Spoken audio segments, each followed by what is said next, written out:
Epic piano music plays.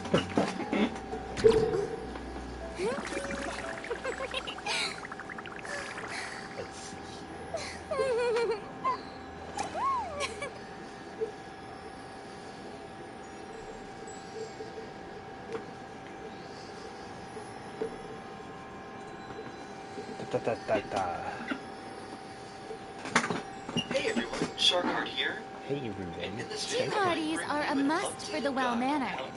If you'd like to learn the proper etiquette, I'd be happy to teach you. That I didn't in the previous version of the Got Out on Adventuring experience.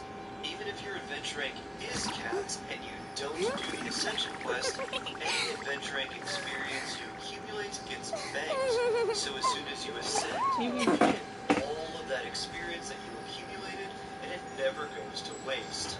People have gone from adventuring 35 to 39 or more instantly after doing the adventuring 35 Ascension quest because they spent a lot of time building up their characters to be really strong and had so much adventuring experience banked and accumulated that they could just jump several levels at once. And the final reason to not ascend your world level past world level 3 and to not complete the adventure rank 35 Ascension quest is that you can still complete all of the limited time events for free Primo Gems and other really great rewards. As long as you're above adventure rank 32, Boring. you'll know you're ready for the next phase when it feels like you can defeat enemies really quickly and effortlessly, and your team has their weapons and down and don't ascend your world level, and you can still do all of these special limited events for free Primo Gems and free 4 storms. You'll know you're ready for the next phase when it feels like you can defeat enemies really quickly and effortlessly, and your team has their weapons and talents maxed. Once you've completed these steps, it's time to move on to the next phase. After you've spent plenty of time to build up your characters and your team, it's time to take on World Level 4. I think if I go to world level 5, then I can do... Alright, guys. Let's see here. I'll wait till we get to the 3-minute mark here.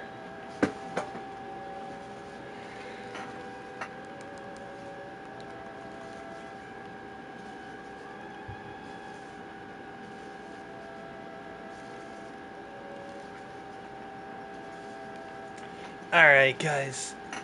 What is going on, everybody? Level 100 Skibidi Toilet Rizz here. And today, we are playing game.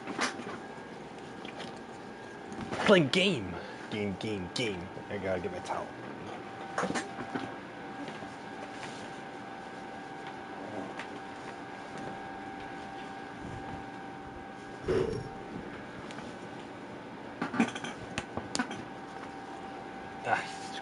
Gotta be comfy.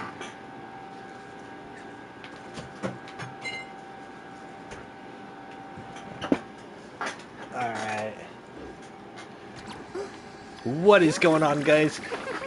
Level 100 Skibidi Toilet Rizz here, and today we are on that Sigma grind set to world level 5 and get your impact. Oh my god, guys. The Rizz in this game is straight from Ohio. I mean, look at Farina here. Farina definitely has a level 5 gap. No cap. And that's on God. Alright? Now, the real reason, why this game is Skibidi Toilet Rizz, and it's only gonna be Skibidi Toilet Rizz in this game, is so that is because I wanna drink. So basically, this is what it comes down to. I wanna partake in some delectable alcohol. I got this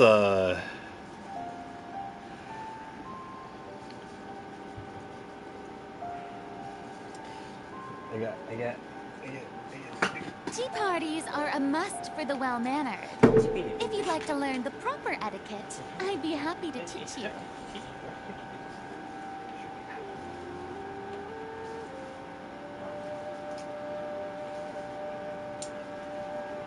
You hear that, guys?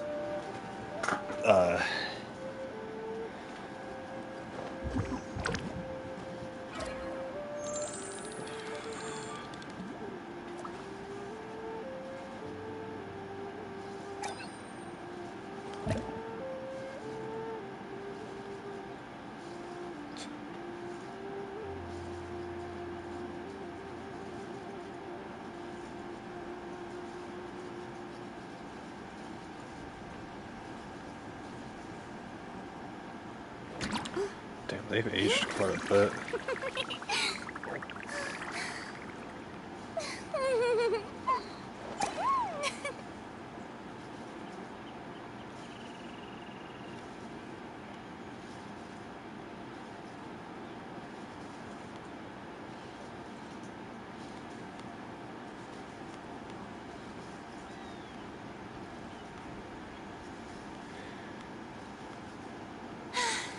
Being too popular can be such a hassle.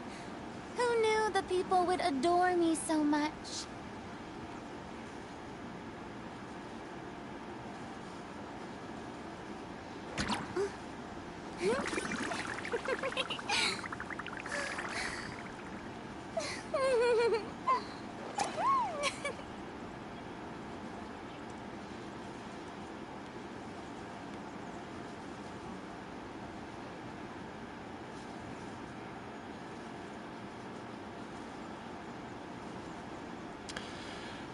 Like crap, how many pictures can you freaking send? Jesus Christ, okay. Tea parties are Oh, a what the- must for the well-mannered. It's daytime in the game? If you'd What like the to learn frick? the proper etiquette, I'd be happy to teach you.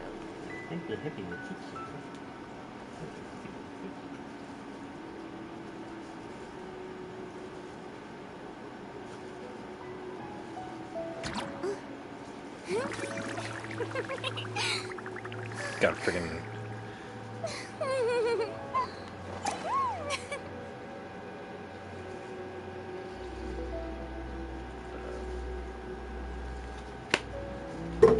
Pictures from my family. It's like fucking like wrinkly and pudgy faces. Like, damn, am I gonna turn out like that? If I better not. Like, I'm gonna start hitting the gym. If that's how my fucking face is gonna turn out. Like, Jesus Christ. Like I'm keeping my boyish good looks, no matter the cost.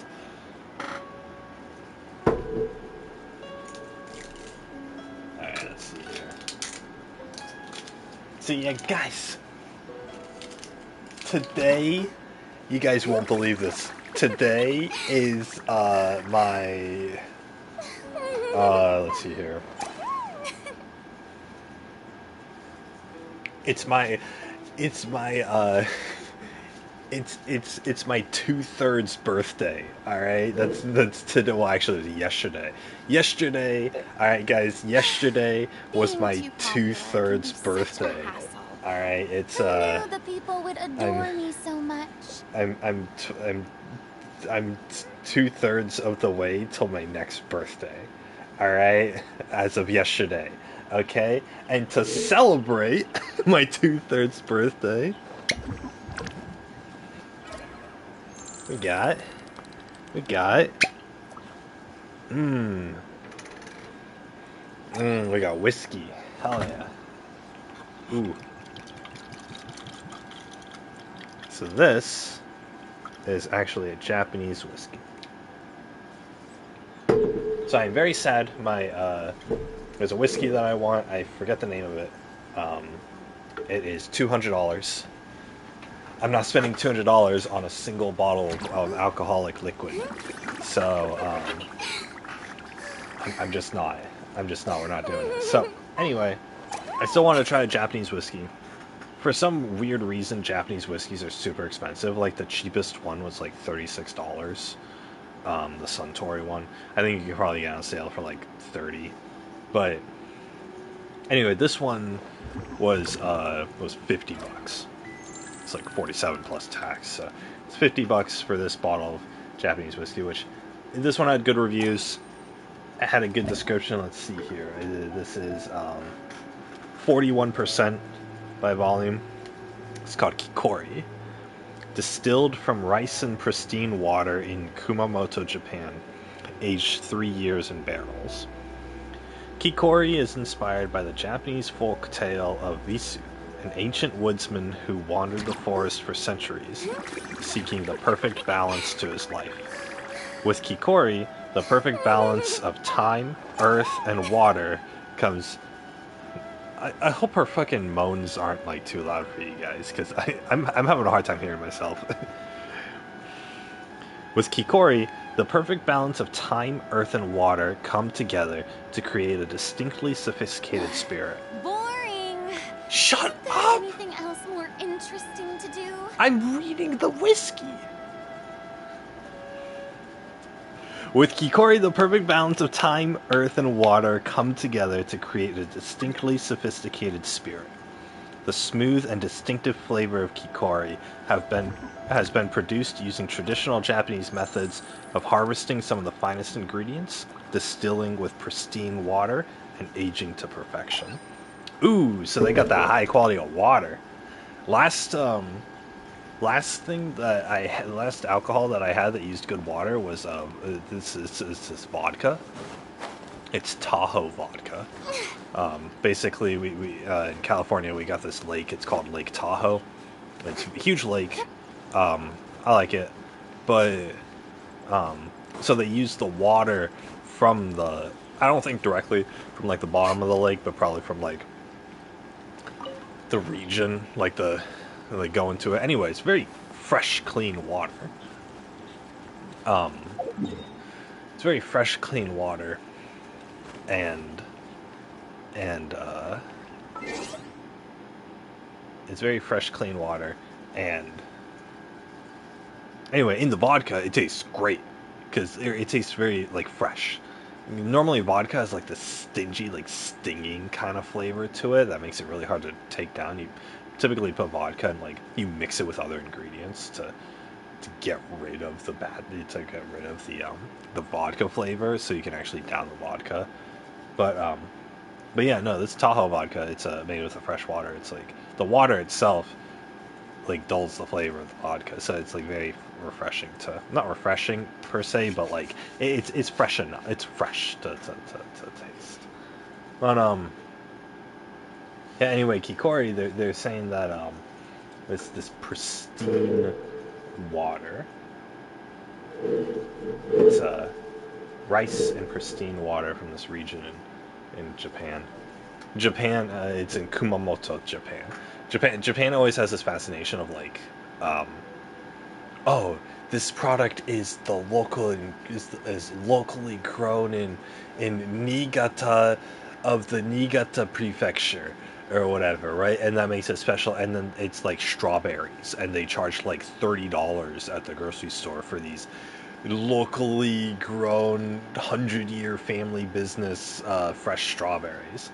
And they're like a bit better than like regular generic strawberries, but not like $30 better, right? Like you can get a pack of strawberries in Japan for like $5, and you'll be fine.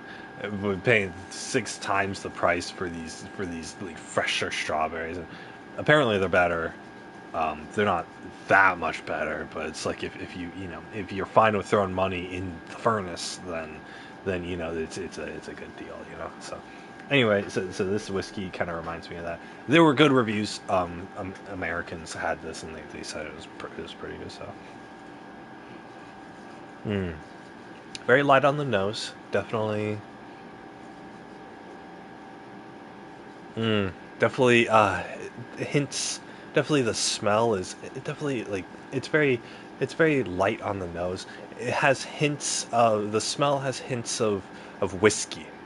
It has hints of whiskey in the breath, and then if you examine it deeper, there's just more subtle hints of whiskey. Uh, this is just, whiskey tastes all it smells all the same to me, so I can't appreciate it. It does smell like they it does smell like kind of like rice. Like if you open a bag of rice, or if like you took like a handful of like fresh rice grains and you put it in a cup of alcohol, that's pretty much what it smells like. So it's like, let's see how it tastes.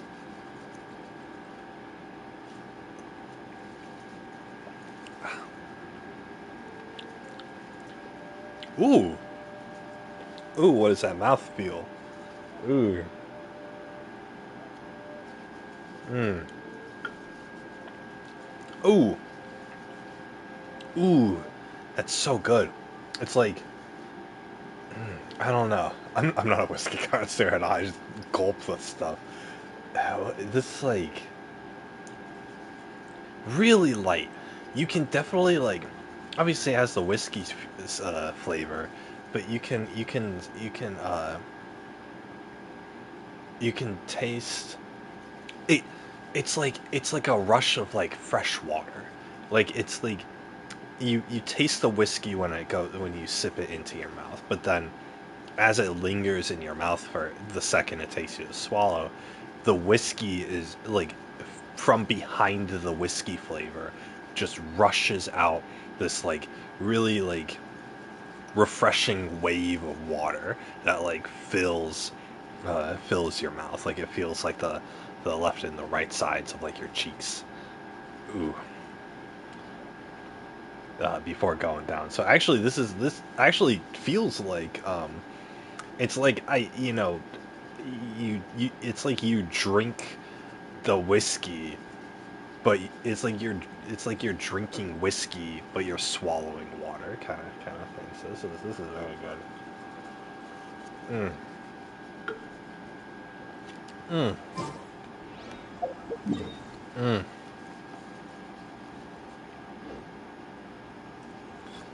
Ah, really good oh, that's really good whiskey.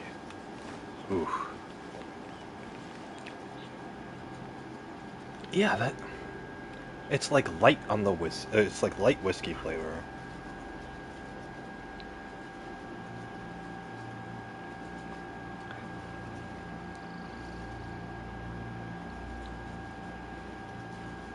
Definitely got that.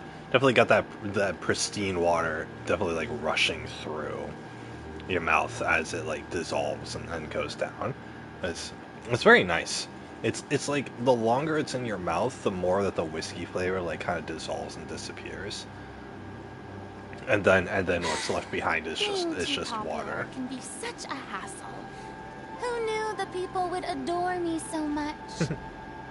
Oh, cheers to that, Farina. Well, cheers to that.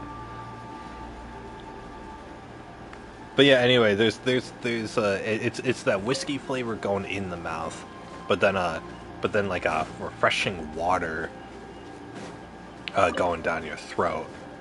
Um, and then there's a hint of a flavor of like there's a hint of a flavor of like if you guys like you take a bag of like dry rice grains like in like a bag from like a Japanese store, and then you just take like you just like stick your face in the bag of rice, and then you stick your face in the bag of rice, and then you take out your tongue and you just put your tongue on the starchy dry grains of rice in the bag with that like waft of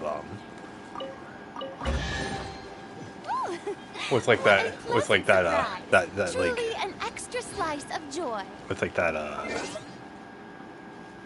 with like the overpowering smell of like the dry rice and the starchiness that's been in that bag for like weeks, and you stick your tongue onto the dry grains of rice and you get all that starch onto your tongue. That's what this whiskey tastes like. Like this whiskey just has a subtle hint of that exact experience.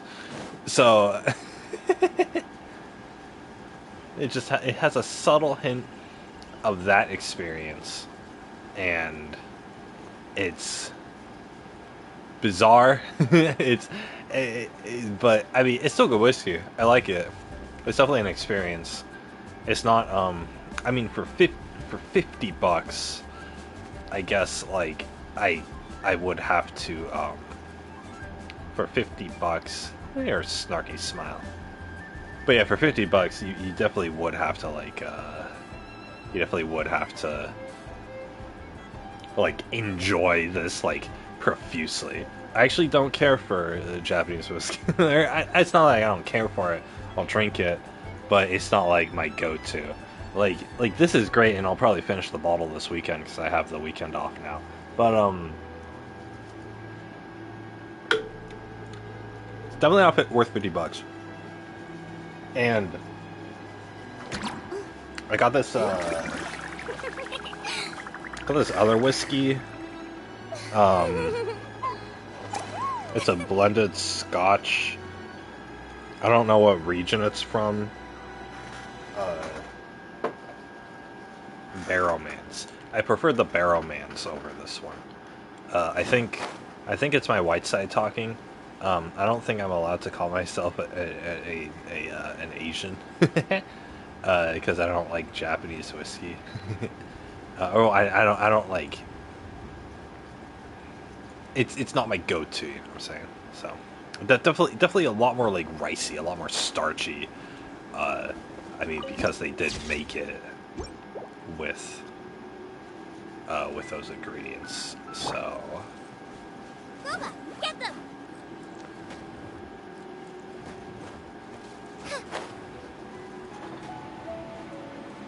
Alright, Boba, burn the whole forest.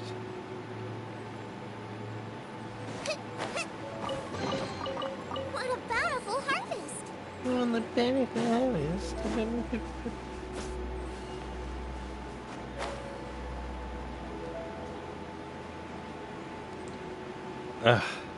But yeah, no, it's not my first choice. Definitely Japanese whiskey is not my first choice.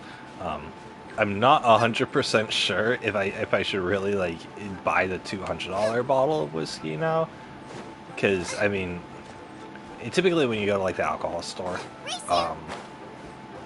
they'll like you say like, oh hey, I wanna spend a bunch of money, or I want to get the super nice alcohol. What do you recommend? And most of the time they'll actually say like, you should try. Oh, yeah, that's right. Are you okay? I would never imagined your sister would have sided with the Abyss. Oh, that's right. No, I'll keep talking though. Like, yeah. So you go to the alcohol store and you ask for like, oh, I heard there's this really good alcohol. It's super expensive, and they're always like, okay, you try the cheap stuff first and see what kind of alcohol you like. Obviously, there's like the whiskey and the vodka and the tequila, all the different kinds. But then, like, let's say you like whiskey, for example. There's different kinds of whiskeys. There's Canadian whiskey. There's Irish whiskey. There's Scotch. There's bourbon. There's Japanese whiskey. There's like American whiskey, like a Jack Daniels is an American whiskey, right? Like from Kentucky, right? Whereas a Crown Royal is a Canadian whiskey, and then a Jameson is an Irish whiskey. And then, of course, like a Suntory or a Kikori, that's a Japanese whiskey.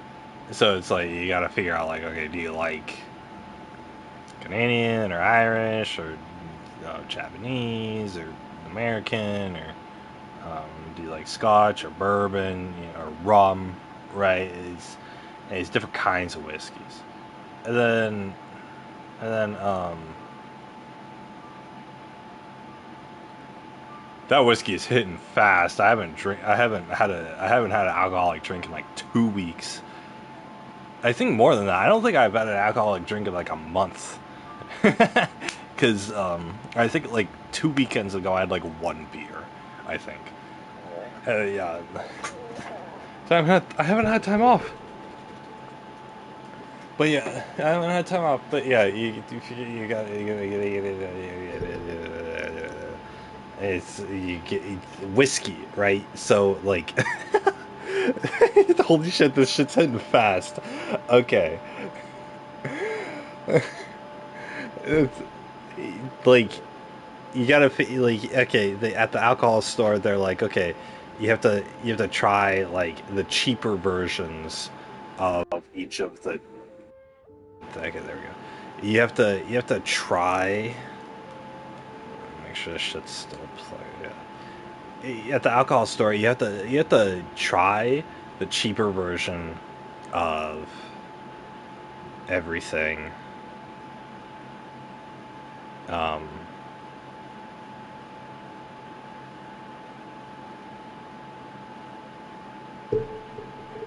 Yeah, in order to figure out what you like. Yeah. So let's say you try Canadian whiskey. I don't really like it, right? If you don't like the $15 bottle of Canadian whiskey that did get good reviews, then it's like, okay, you don't like Canadian whiskey. Like I'm trying the Kikori, right? It's the cheaper. Believe it or not, the Kikori that was $50 fucking dollars. It's a 5-0.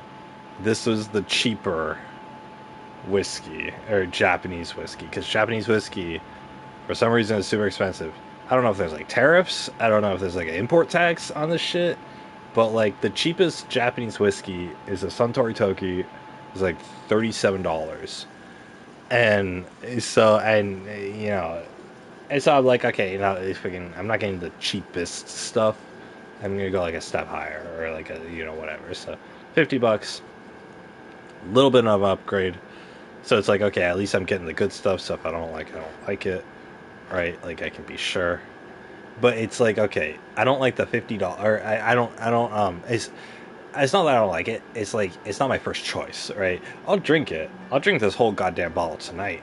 Like if you dare me, if you double dog dare me, I will drink this entire $50 bottle of Japanese whiskey within the hour. If you double dog dare me, all right, I will. I think I will not have a liver anymore after that, but at least I've committed to the dare. All right, that's the important part. Right, we don't break promises on the stream. So, but anyway, if you know, so the consensus is like, okay, if I don't like the $50 Japanese whiskey, then I'm probably not gonna like the $200 Japanese whiskey. Or like, and the fact that I'm like okay with the Kikori, the $50 one right now, means that like the $200 one is probably gonna be like better. Like I'm gonna like it better than this one, but like it's still probably not gonna be like my favorite one, right? Like that's because the most I've ever spent on a bottle of whiskey was $60. Okay, I got the Johnny Walker Gold Label, it was $60, and then I also got this Barrowman's Grand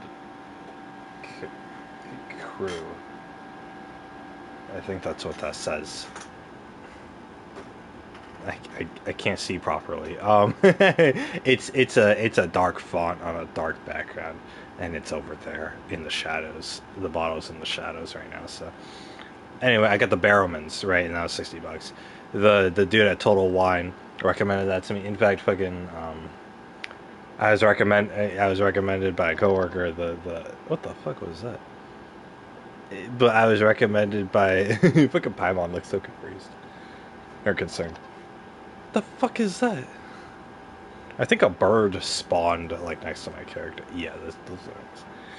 But yeah, my coworker recommended the Johnny Walker Gold Label, and I'm like, okay, I like the Black Label Johnny Walker. So he's like, oh, the Gold Label's like a better Black Label. So I went to the alcohol store to get the Gold Label, but then the employee Because I asked the employee, like, hey, where's the gold label? And he's like, oh, it's over here. Let me show you. But they're, they're paid to, like, sell you stuff, right? And so he's like, however, how adventurous are you feeling? That's what the coworker, that's what the alcohol store worker told me.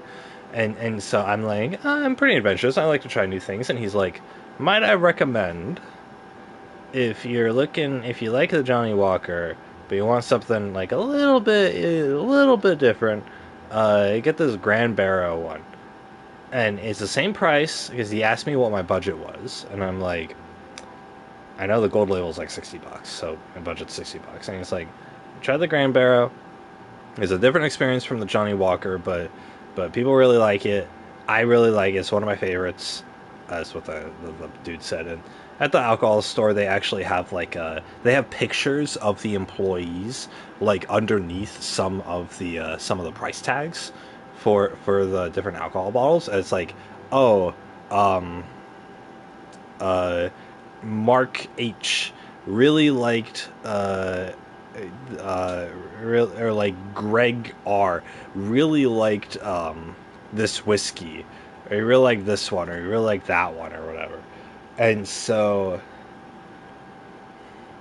it's like, oh, he recommends this one or whatever, right? It's whatever, right? It's fucking the alcohol store employees, they get to taste test all of these alcohols. It's like, in order to taste test this shit, you'd have to spend like thousands upon thousands of dollars on like alcohol.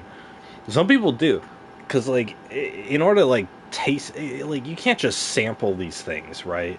Like, it could be like $100 bottle of whiskey. You can't sample the thing to see if you like it before purchasing. You just gotta spend the $100, no refunds, and then buy the whole damn bottle and then try it at home. And if you don't like it, well, you're out $100.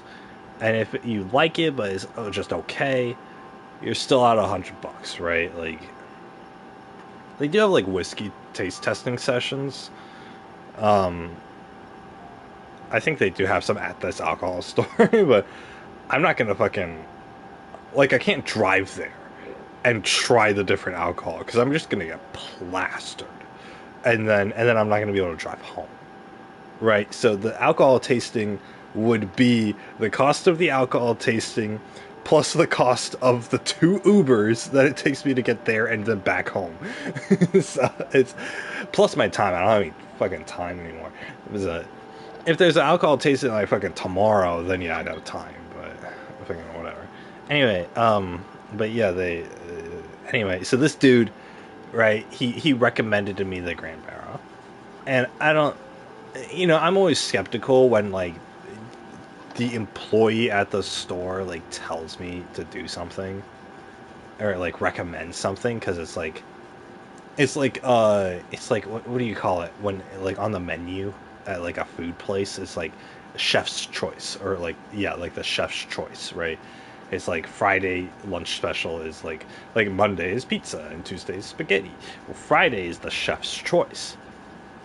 Right? And you think like, oh, the chef's gonna come up with some like Michelin star, super creative, only he knows the recipe kind of dish, right?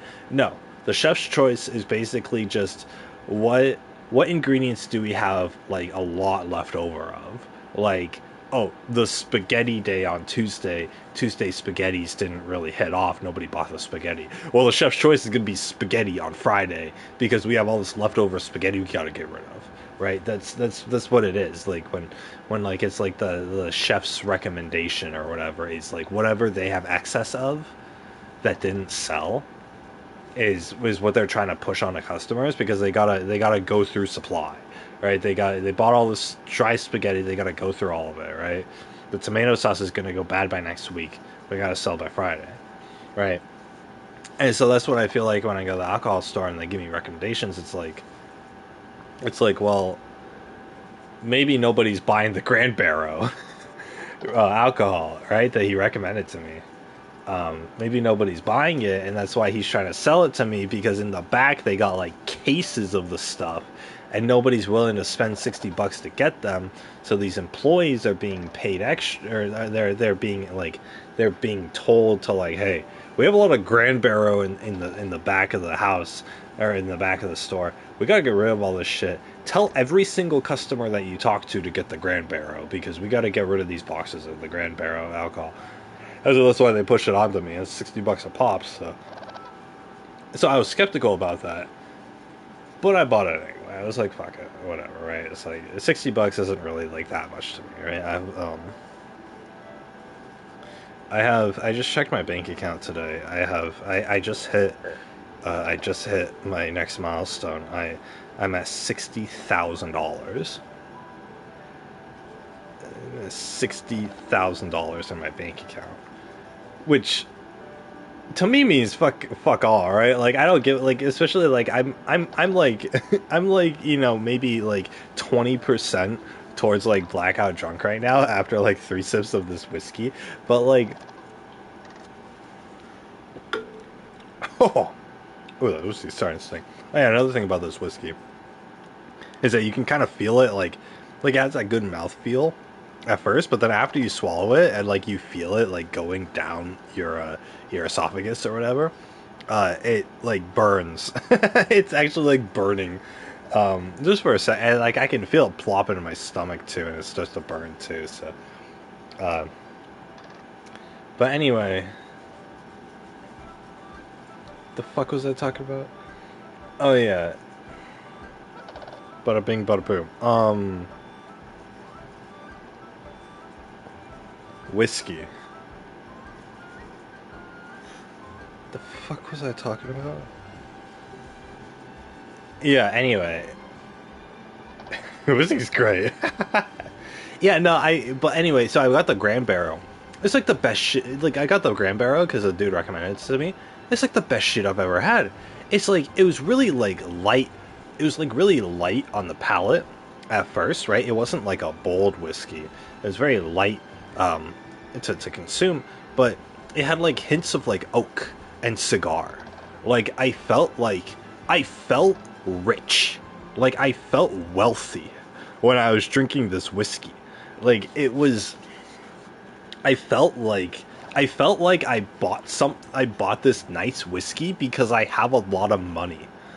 And like, that's what this whiskey that's what this whiskey tasted like. This whiskey tasted like I have a lot of money and I bought this nice whiskey, right? You see like those movie scenes or the TV show scenes where it's like you where you like the it's like the 2 businessmen, you know, are in like one of the dude's offices, and he's the CEO of the company, on in like New York City, and he's like on the skyscraper, right? And he's like on the 60th floor, and he's like, it's his own private office, and the rest of the building's like bright colors and stuff, but like a light blue and stuff. But then inside his office is like this deep velvet red with like black and gold linings on everything, and it's like really nice, like $1,000 sofas in the waiting in like the guest area of this office, right? And, you know, leather back chairs and everything, right? And he has a cabinet.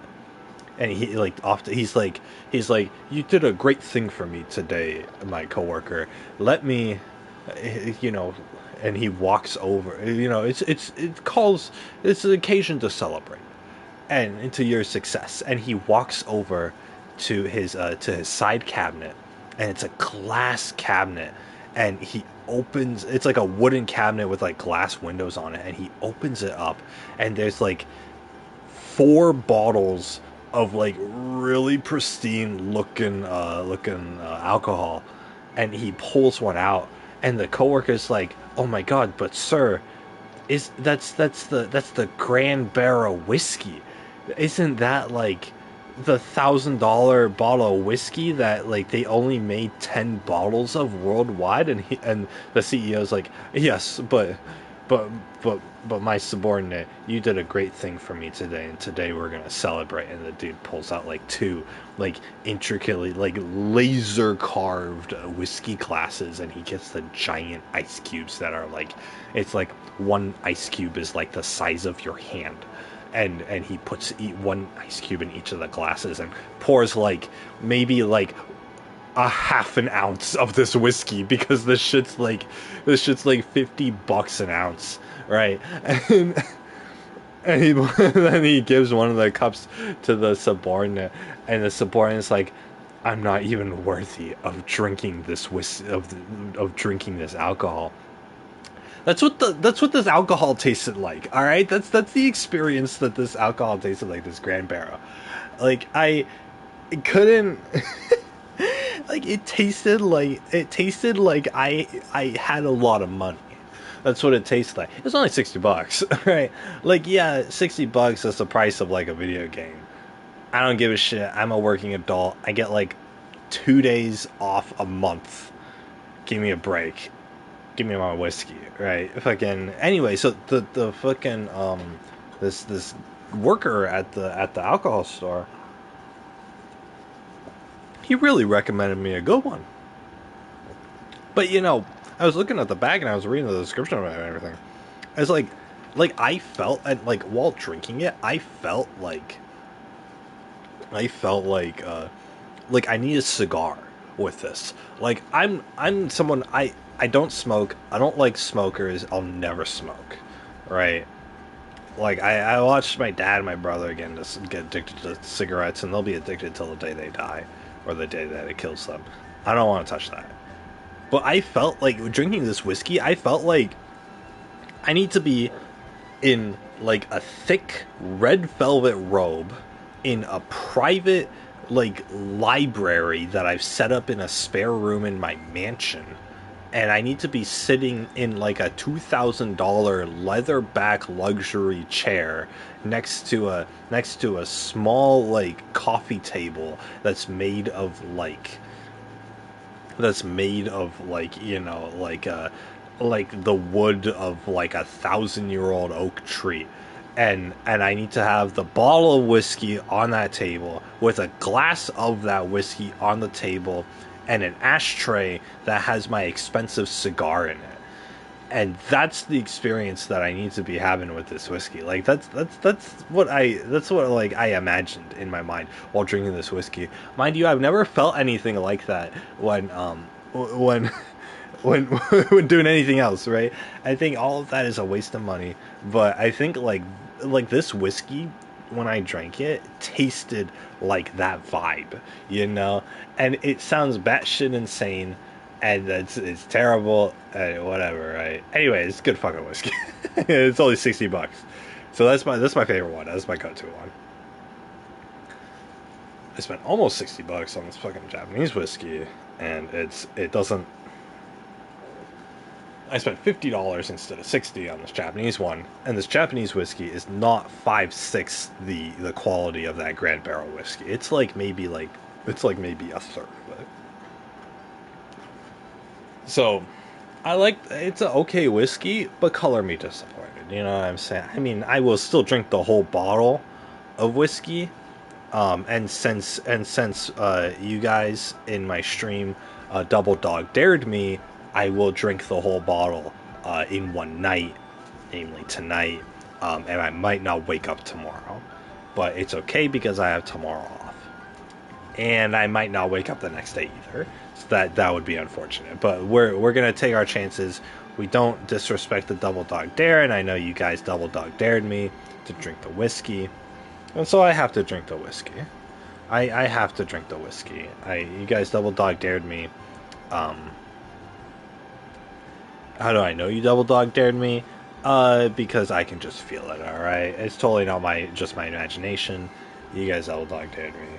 So I'm gonna drink this entire $50 bottle of whiskey in one go, starting with this glass. So. And while we drink this whiskey... Ooh, this whiskey is actually getting harder and harder to drink. I don't know why. Ugh. That's a tough whiskey to drink. I'm gonna try this with I'm gonna try an old fashioned. Bought like a little cocktail mix that turns this into an old fashioned. Literally called old fashioned.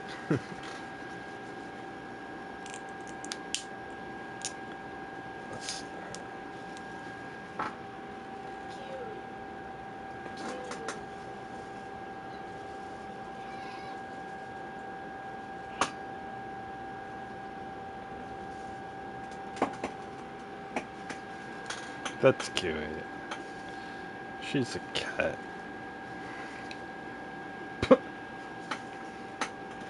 They didn't really protect her that well. Okay, that's...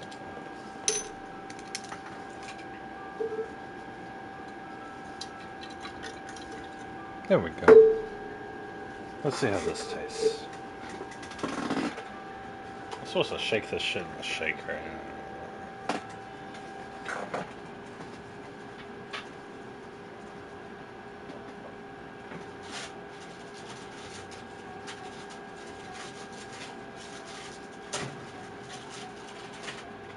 Let's throw this shit away. I've had these frozen burritos in my mini fridge for like, I think like half a year now.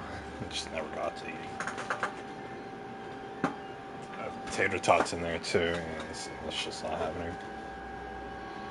Do. See how this tastes.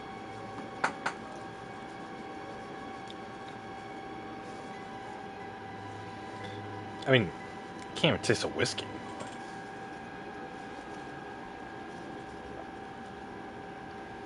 I think I poured too much in there.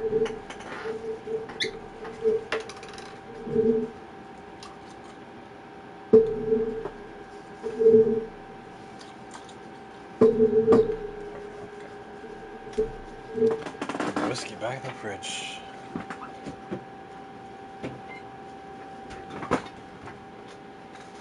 Anyway, in the story of this game, we found out, so this dude was with his sister, and they were fleeing from their world, and they like jumped dimensions.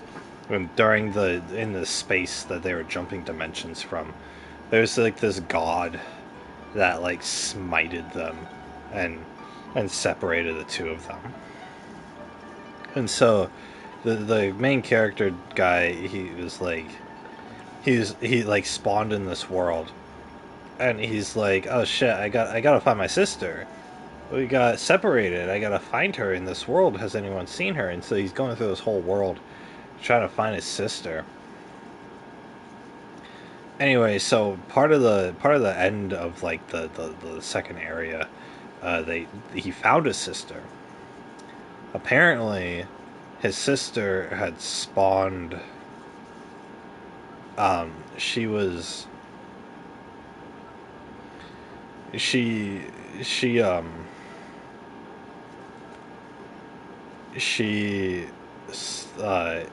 when they were separated, she was actually sent back in time, like 500 years, and she was sent back in time 500 years to this like ancient civilization that got destroyed by the gods.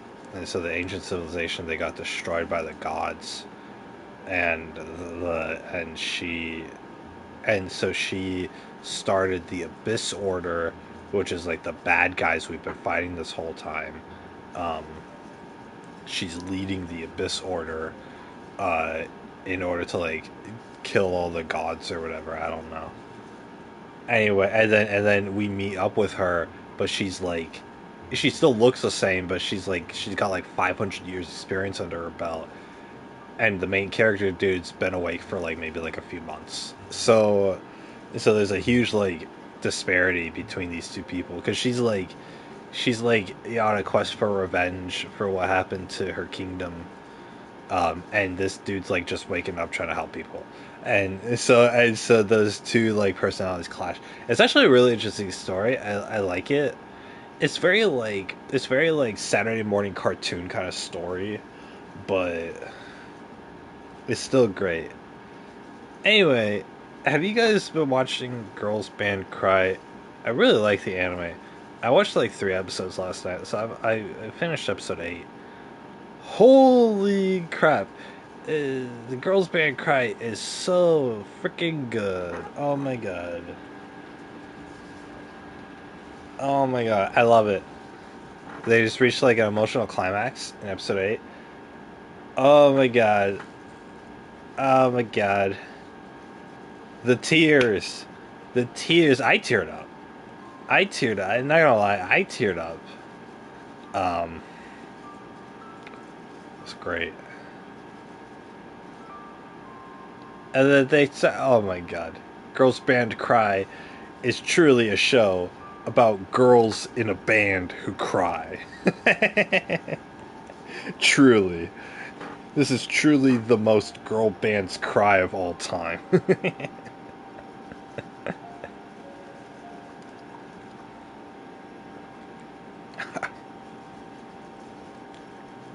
Yeah, this whiskey's really hard to drink. Can't believe I spent $50 on this shit. It's like half of today's income. Is it half of today's income? How much money did I make today? What's 18 times 8?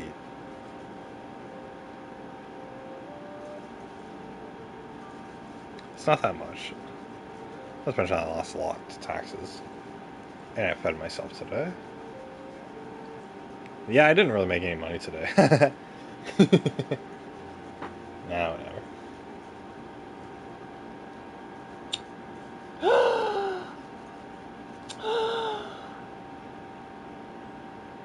Oh.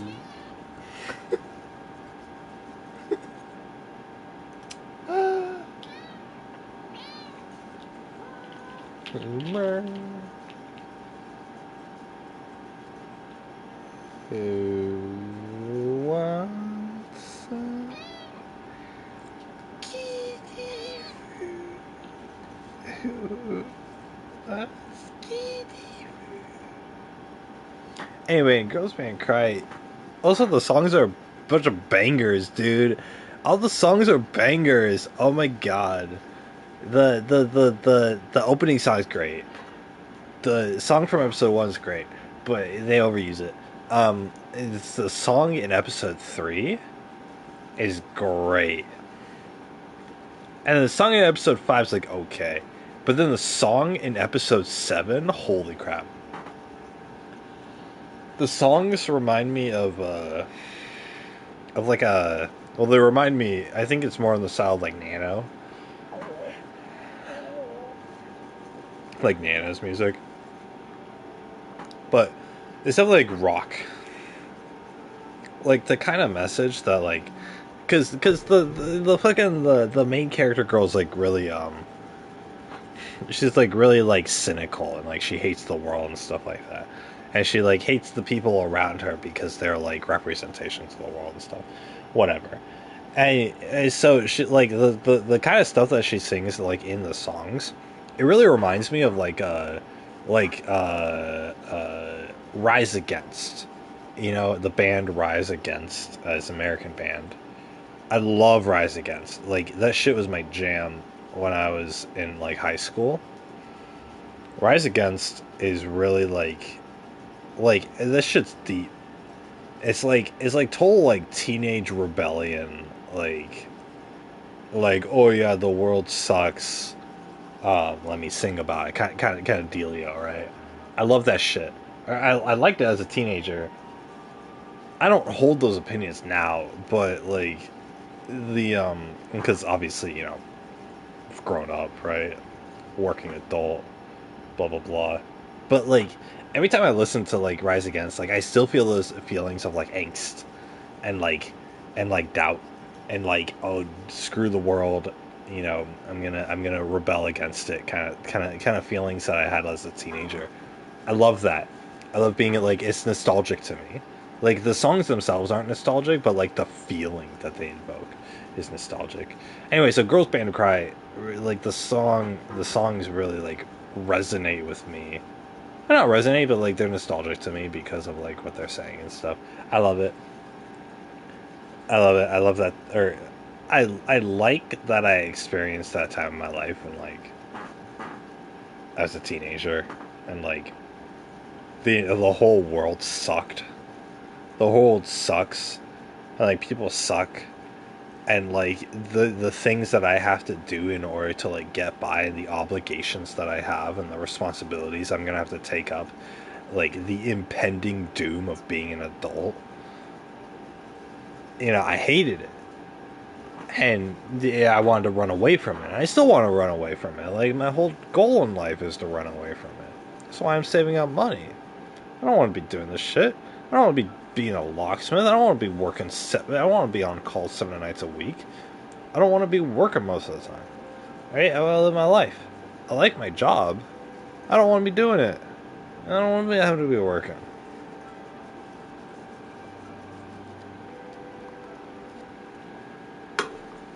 That's why fucking adults drink alcohol, right? Or do drugs or whatever. So they have a shitty life. And so that's not why I do it. I have a principle. If I'm depressed or I'm like whatever, I don't touch the alcohol. Right? Because I'm not gonna use I'm only gonna drink when I'm in a good mood. And when I want to celebrate something, or when I want to take my current happy and be more happy, kind of deal. That's what it is. Alcohol and drugs should never be a form of escapism, because that's how you get addicted, right? It's because let's say you're depressed about your life all the time because you work a shitty job and your boss is an asshole, but you can't do anything about it because you gotta keep this job so you can pay rent, right? When you clock out of work and go home, you're gonna hate your life. Your pride is in shambles. Your ego is gone. You hate everything. You hate your boss, you hate coworkers, and you hate yourself. And you're gonna pop open the bottle of alcohol and you're gonna down half the bottle of whiskey in a single night. You could drown out your sorrows, right? That's not a way to live. That's not a way to live, right? Change your life. If you don't like that about your life, change your life. When I was working at CVS, right, it's retail, right? You're a cashier. You're going to stock the shelves during your free time, and then you help the customers during your not free time. That was fine with me. I didn't mind all of that, because I was able to talk to the customers to the point where they were nice to me for the most part.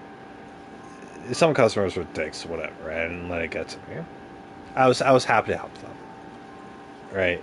But I had a positive attitude about it. It was whatever, right? And I could do the task, right? It's a very low stress job, but I didn't have to go home and drink after every work shift, right? Because I put myself in an environment where I was I could work, I could feel fulfilled about my work, and I could feel I have a purpose in life, and then it was appreciated. My boss, my store manager, he always told me how much he appreciated me, and it's typical being a leader, leadership skills, right? Telling your subordinates how good they are and how much you appreciate them working there so that they continue to work there, right? It's total psychology.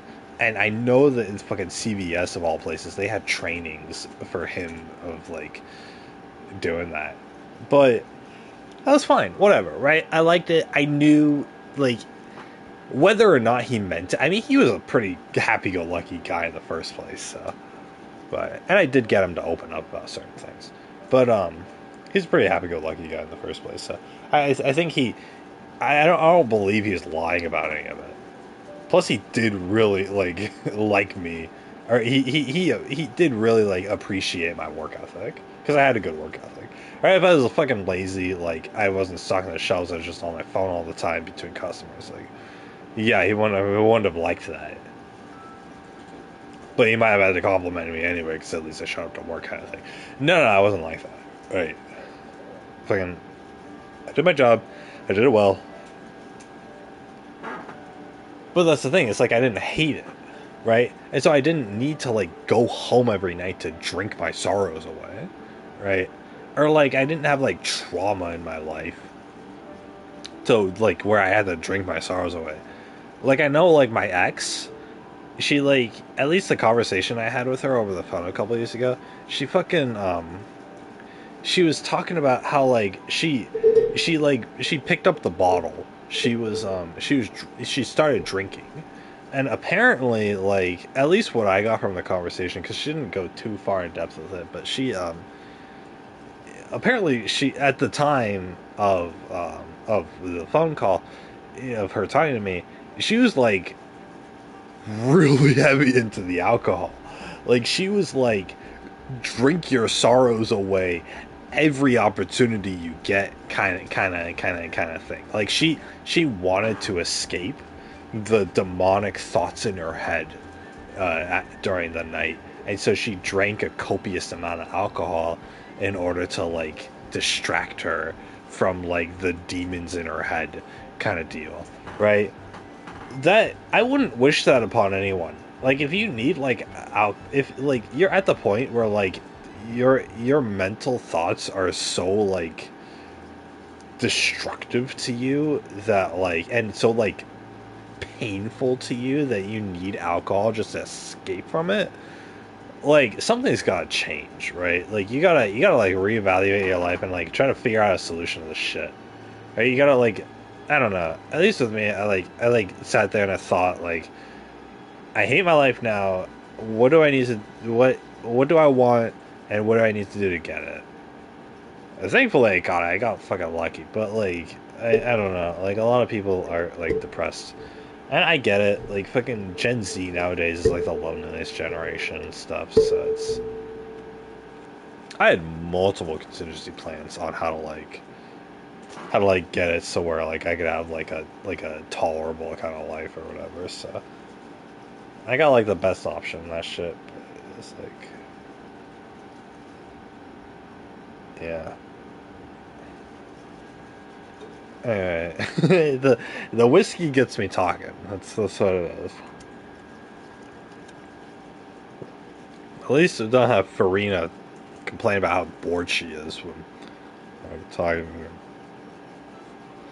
I wonder if they have like a Farina AI. Do they gotta on the on character.ai? They have, like, characters for everyone. I know they had a Hu Tao character AI prototype.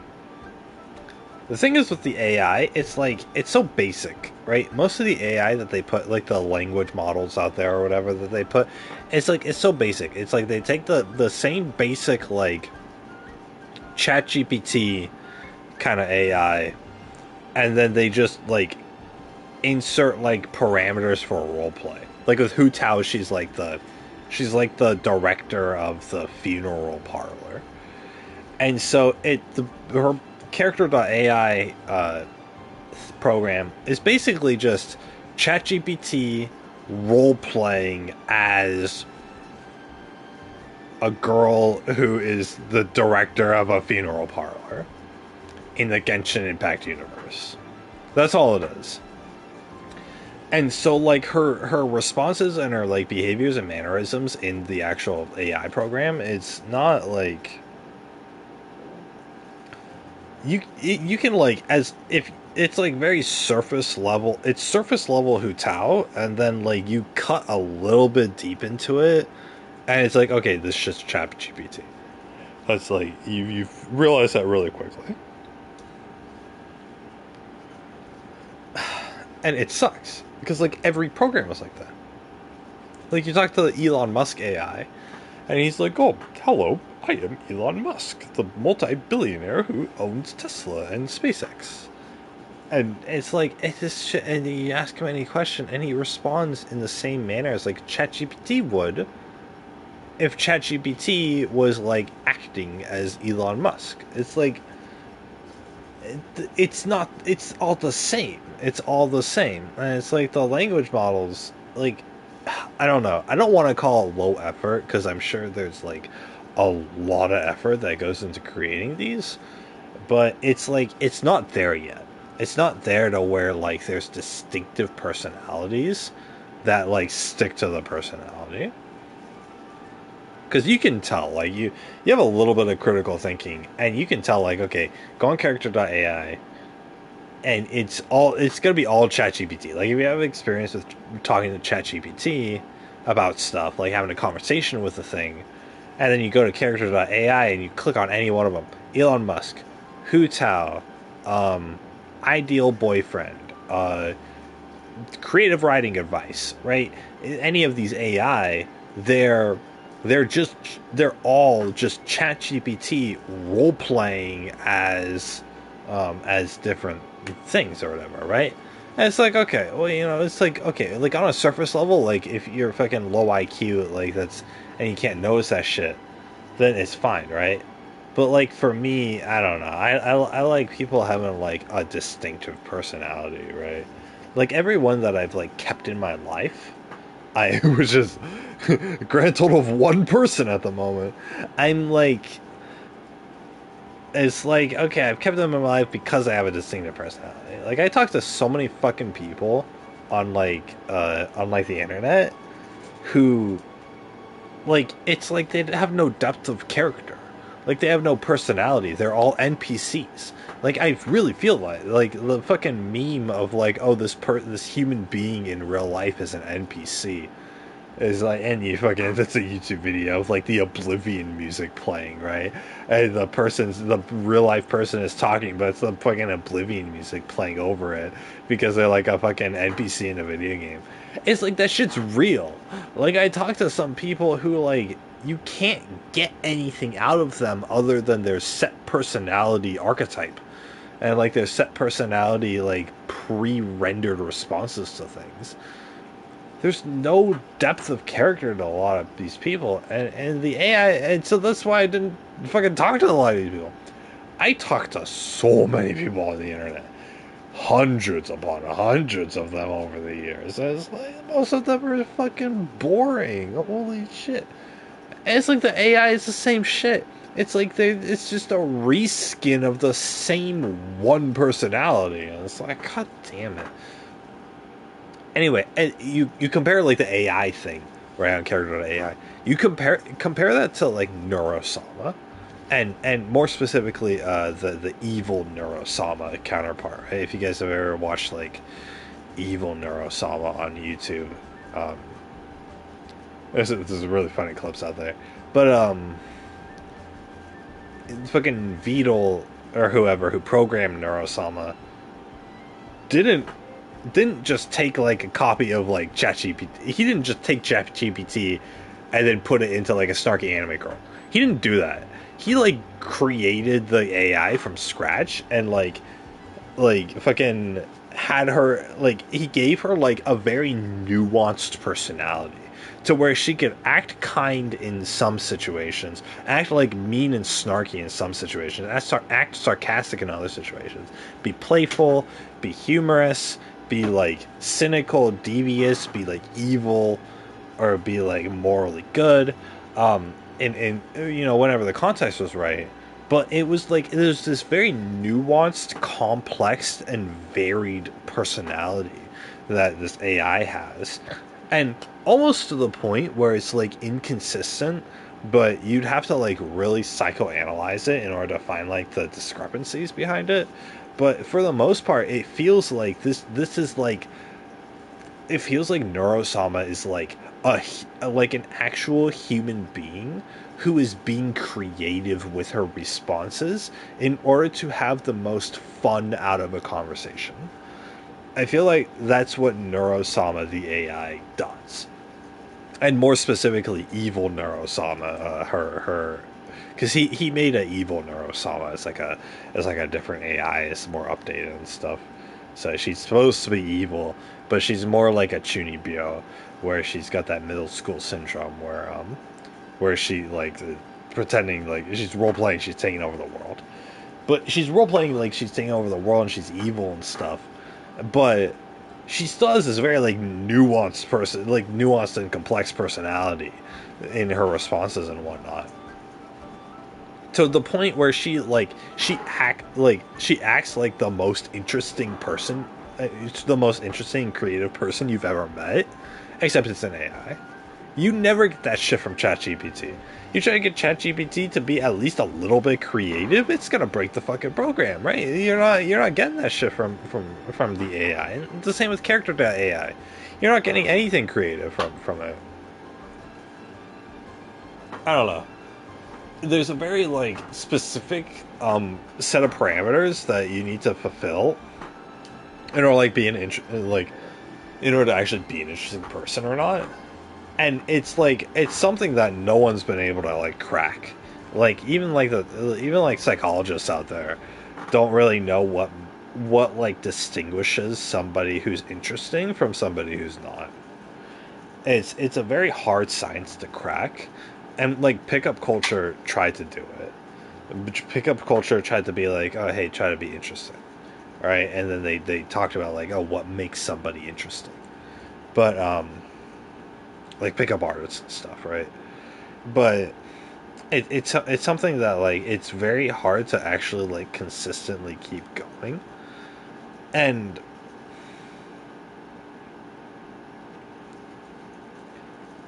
I think with like AI especially, it's like you gotta do it. Like you you can't just make a clone of You can't use ChatGPT as your baseline kind of thing, right? Like Beetle didn't use ChatGPT as his baseline when he made Neurosama. He used the chat from another VTuber's stream as the baseline, and that's what. And but the chat is made up of the Twitch chat is made up of like hundreds and hundreds of different people having different responses to things and like having different like personalities shown through like single use messages, and that I think that's what created like a very nuanced personality for Neuroselma, the AI. And that like ChatGPT would never. Right, like, fucking ChatGPT is a language model that's based off of like fucking Wikipedia articles and stuff, right? Like it's a language model that's built to do responses based off of like the information that it's studied through Internet Archives, and it's too much information for the thing to pack, to where the only way that it can process everything is to be generic. And I think that's the perfect word for it. It's generic. It's a generic person. It's a generic personality, and it really feels like everything on like character.ai is like you go to the Monica character.ai program, and it's like it's ChatGPT role playing as Monica. That's what it is. It's ChatGPT who like knows about Monica, and he thinks that he can role play as her because he has enough information, right?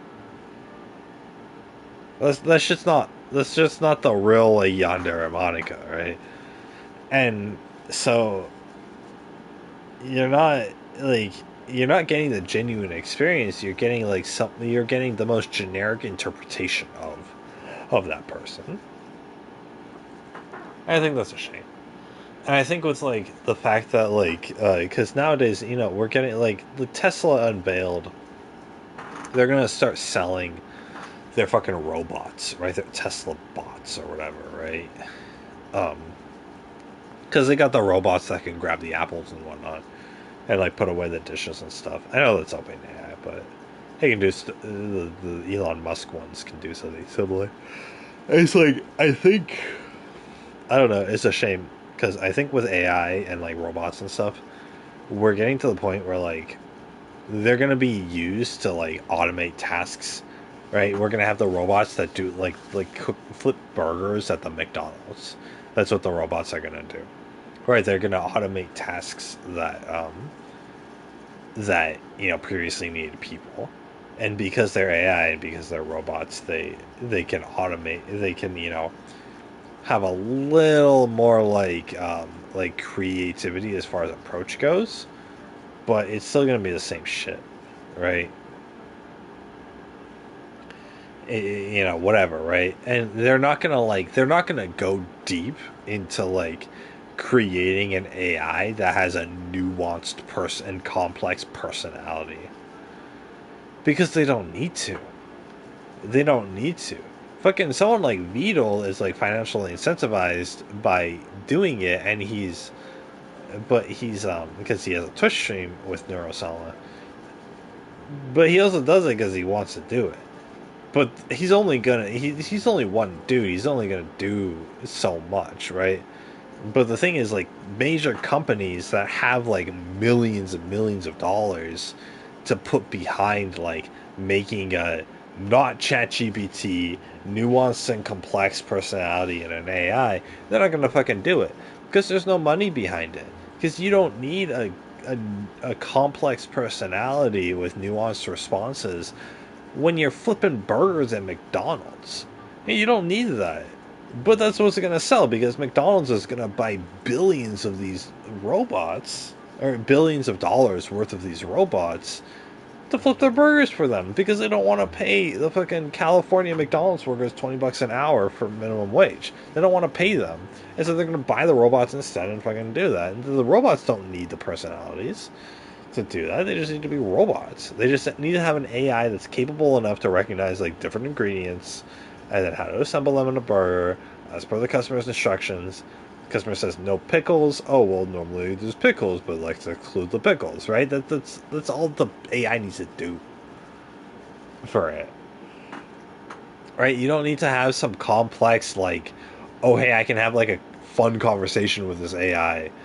You don't need to have that because you're not. Because it's not necessary for the business.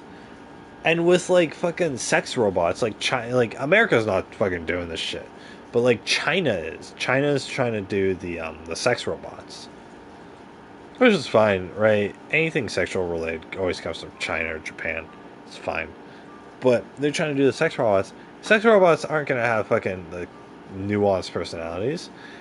It's gonna be a sex robot that's like ultra realistic. Oh, this looks like my favorite anime girl kind of robot. And for the personality of the robot, they're going to put in ChatGPT. That's what it is. That's all that it's going to be. Because they can sell the fucking sex robot for like 20 grand. Because, oh, hey, a horny guy in China wants something to fuck when he's not working. Right? And he doesn't want to like have to pay for having a real wife. So, like, he's gonna buy the robot and he's gonna fuck the thing. And then the dude in fucking China whose whole life is like going to the factory and pressing a button for 8 hours a day. He's like not, he himself is not gonna have like a nuanced and complex personality. Dude's IQ is probably like 80. And so like if the fucking robot is ChatGPT, it can respond to all the things he says. And it can say I love you back to him. And that's all the AI needs to do, and he's gonna be fucking. He's gonna have gotten his money's worth out of that robot. But you put fucking ChatGPT in the goddamn robot, and so for people like me who like I'm like I want to have an interesting conversation with somebody and like have it be fun, and like feel like I'm talking to like a human being who challenges me, like for someone like me like that, I'm not. Like, ChatGPT doesn't fucking satisfy me. Like, I can have a conversation with ChatGPT, but then pretty quickly I can find the cracks within the system, and then I can make the thing loop its opinions. And it's fucking boring. It's like, yeah, I know what the fucking thing's capable of already. I know the parameters of everything. I know all the censorship and stuff. Because I'm trying to get more out of the thing, and it's not giving it to me.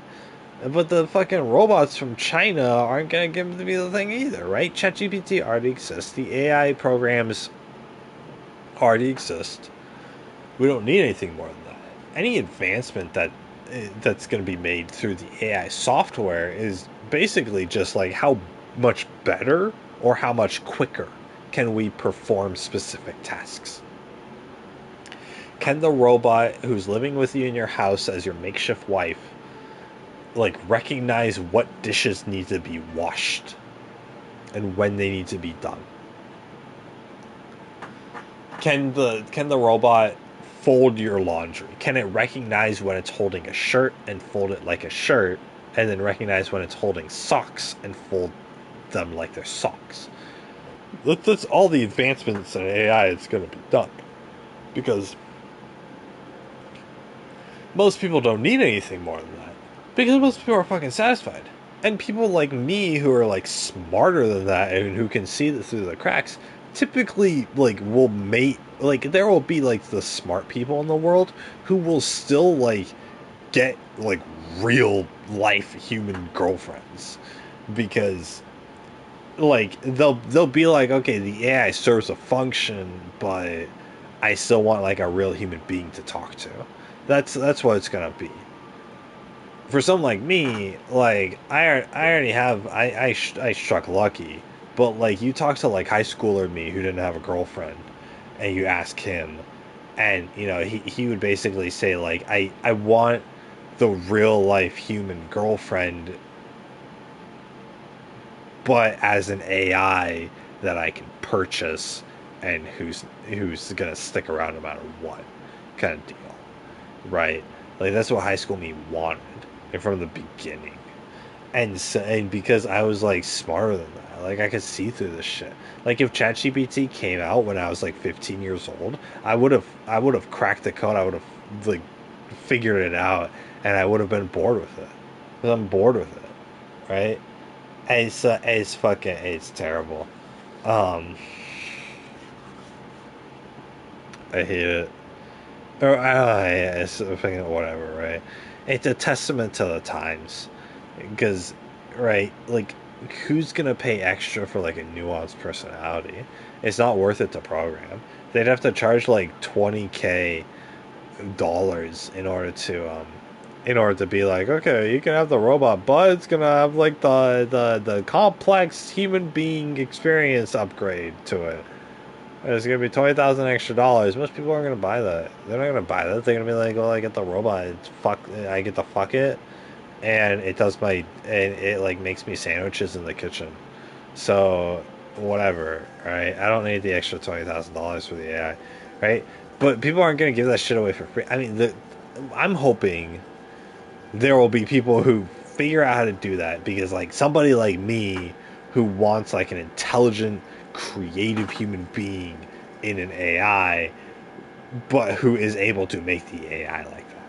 Like I'm hoping that someone like me, but who has the capability and the time to do that, releases it for free on the internet, and it's just a mod to your robot kind of deal. Or is it like a paid thing? Or even a fucking subscription. I don't give a shit. But like whatever, right? They can monetize it all they want. And it's like that's what I'm hoping for. Is that not a major company. Major companies aren't going to do it, but like just one person like Beetle, who made Neurosama. They're going to create their own AI from the ground up, and they're gonna, because they wanted to do it, and then they already have the AI. They're like, fuck it, I made this AI for me because I wanted somebody smart and creative.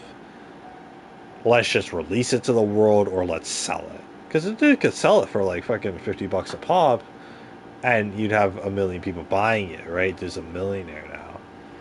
So I'm sure there's gonna be like, there's incentive for like independent people to do that. So, and there's enough people who like me who like, they want like a real ass human being, but they're not gonna be able to get the real ass human being kind of deal. Right?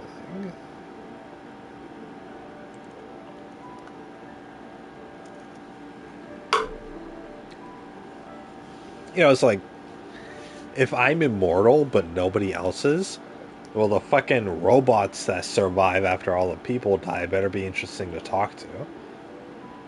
Otherwise, I'm gonna be like fucking Tom Hanks on with Wilson on that fucking island.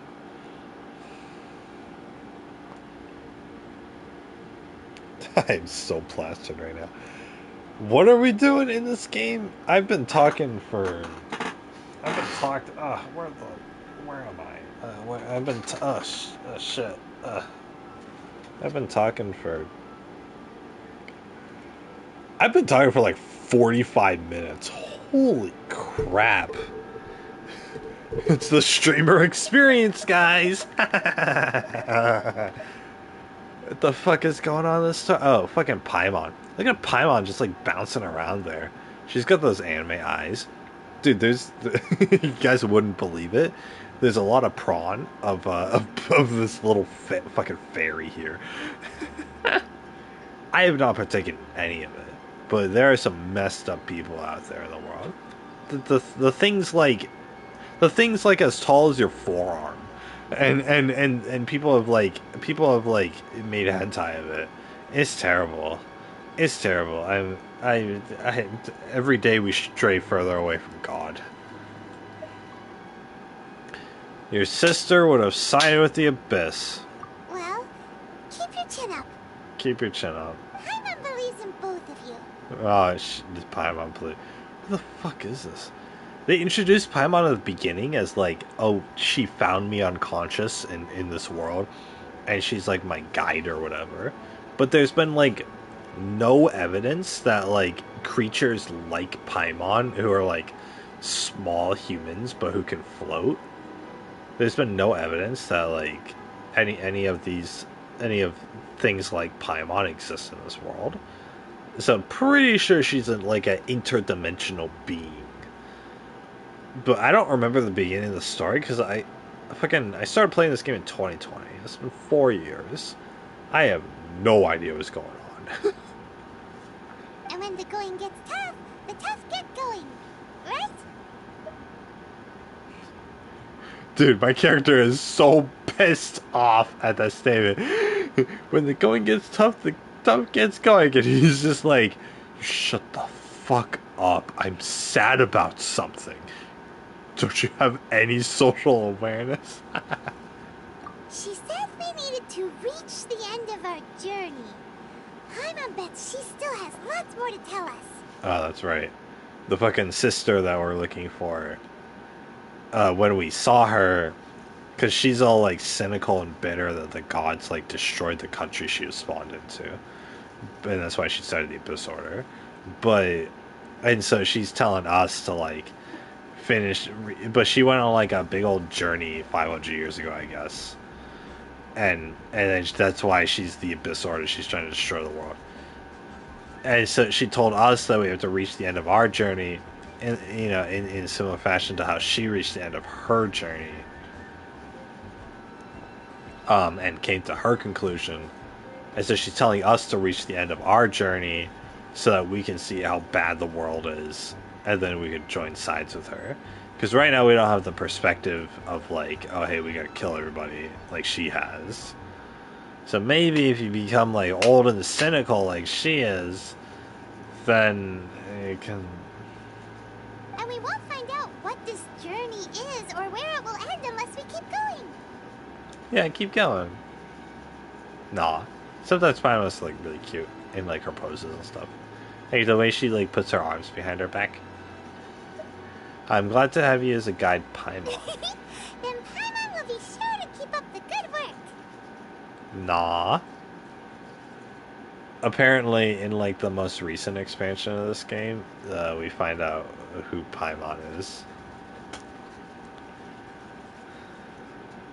or something. I don't know, like where she came from. I don't remember the beginning of the story at all, so I don't understand the significance of that.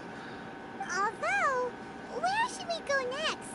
If we want to continue with the journey... I've seen like gameplay of this game on like mobile, like you play on like a phone or a tablet. It like sucks. The combat is so nuanced. Like having to switch characters and then pop your skills and everything. Like, and the timing of it and all that, and you have to do it with touch controls, like playing Brawl Stars.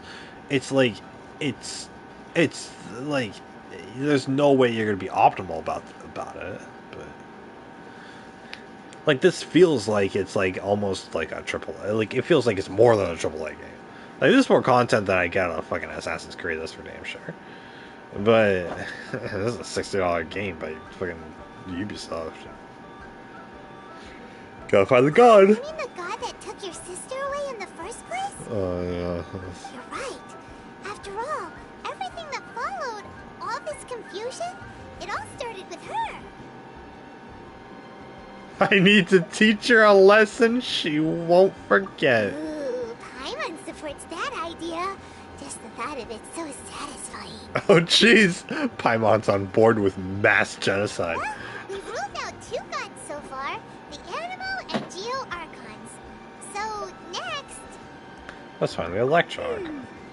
Paimon doesn't think think we can simply walk into Inazuma. Zhongli said it was a closed nation.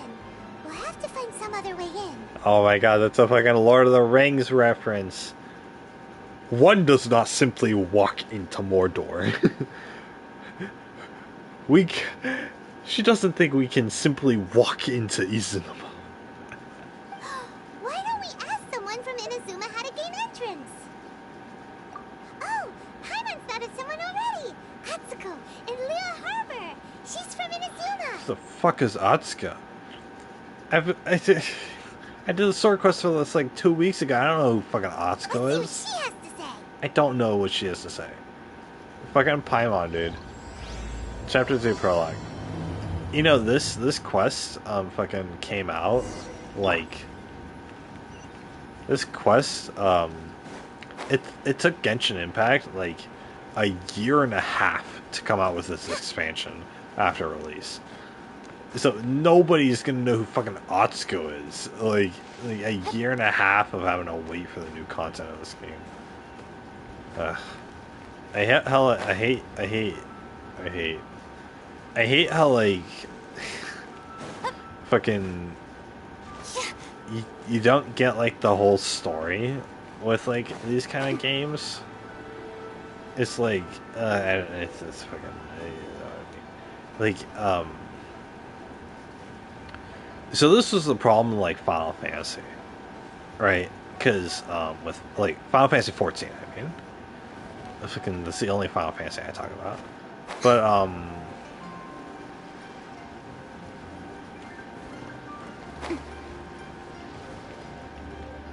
fucking. May I present?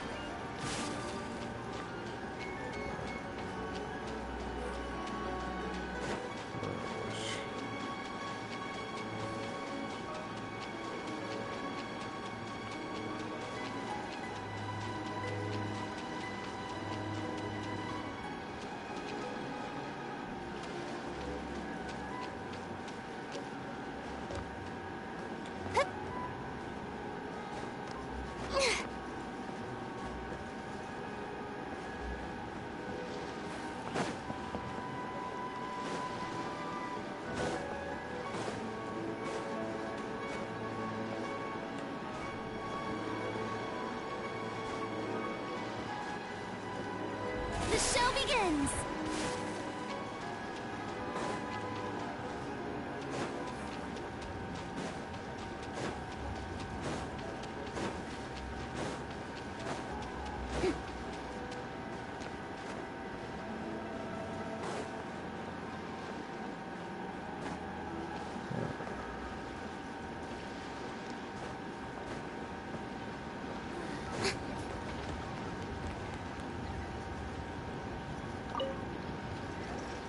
Oh. Hello. Oh, I mean good fortune, right? I'm still learning to talk like a local. Is there anything I can help you with? We wanted to ask, how do we get into Inazuma? Oh, so that's why you're here. Well, there is a way, Great! We came to the right person! but the chance of success is incredibly small. Huh. Incredibly small? Then how did you get out of Inazuma in the first place?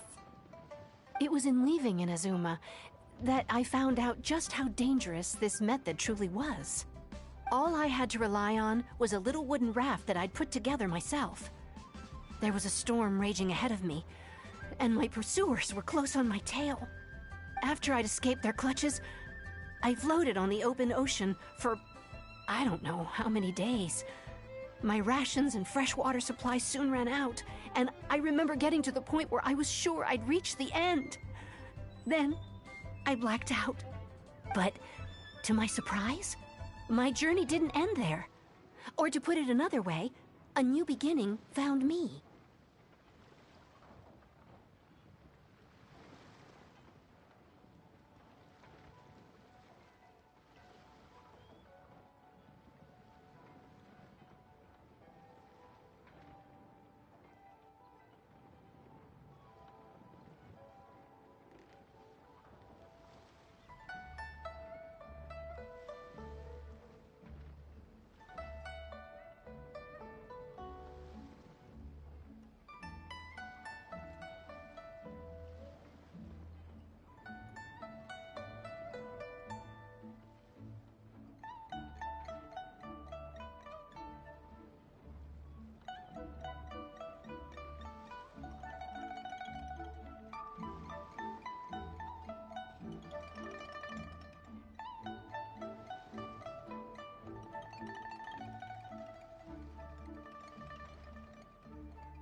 Ah, that's right. I escaped by the skin of my teeth. The fact that I'm even alive to tell the tale must be a sign that the gods were watching over me. What a horrible journey! And you set off knowing how dangerous it was? Why? Well, because everything is just too restrictive over there. The atmosphere is so stifling. The Kanjo Commission subjects everyone leaving or entering the nation to a protracted approval process, and I felt like I didn't belong there. Kanjo Commission? What's that? Along with the other two commissions, they oversee everything in Inazuma. We usually collectively refer to them as the Tri-Commission. I suppose they're equivalent to the 8 trades under the Liu Ichising. One of the obligations of the Kanjo Commission is to conduct rigorous identity checks on all individuals leaving or entering Inazuma. All non-nationals are processed centrally on Rito upon arrival. Meanwhile, the Tenryo Commission is responsible for implementing the recently promulgated Vision Hunt Decree. They act like the executive arm of the Raiden Shogun's rule. Loyal, yet unfeeling. It doesn't feel good to speak ill of my home like this. But after spending so long under that oppressive atmosphere, I begin to lose all hope for the future. What I mean to say is, unless you have an extremely compelling reason to go to Inazuma, you should abandon your plans of trying to get there. You should know that the sea around Inazuma is engulfed in a perpetual tempest of wind and rain. Supposing you survived that, you would still need to get past the samurai guards that enforce the Sakoku Decree, the closed nation policy of Inazuma. And even if you did manage to find a way, you'd still have to produce the necessary documentation at the Rito Center for processing Outlanders.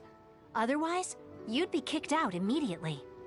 Seems like they really don't want anyone setting foot in Inazuma, huh?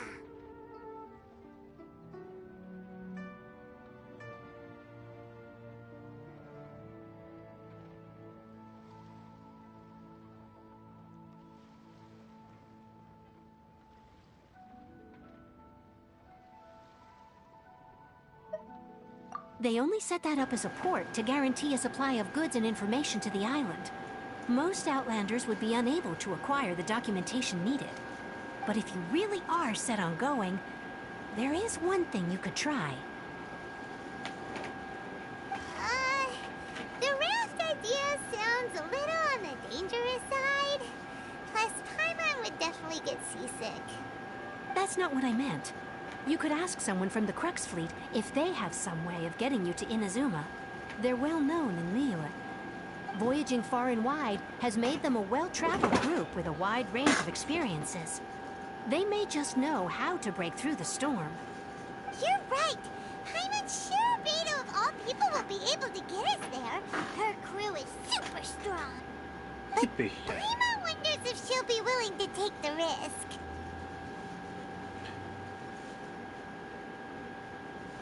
Ugh, this is air conditioning. It's cold. It's called air conditioning. It's called air conditioning. Oh no, I'm speaking normally. I need my whiskey.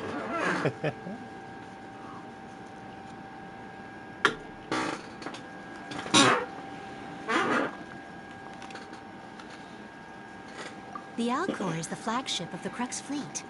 I heard that it's currently anchored by Guyun Stone Forest on a supply run. This might be your best chance. Then there's no time to lose. Let's go find Captain Beto.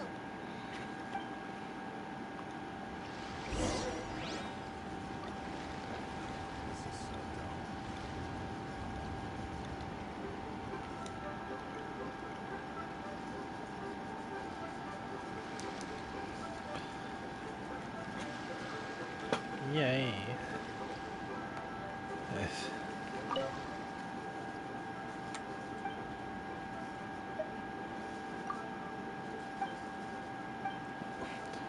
By the way, we never met this chick in friggin' in the story. So I don't know why fucking Paimon was like, oh yeah, that's right, we get the Inazuma person that we met in the harbor. We never met the chick.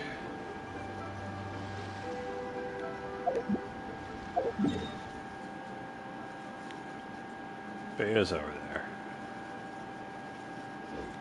The fucking...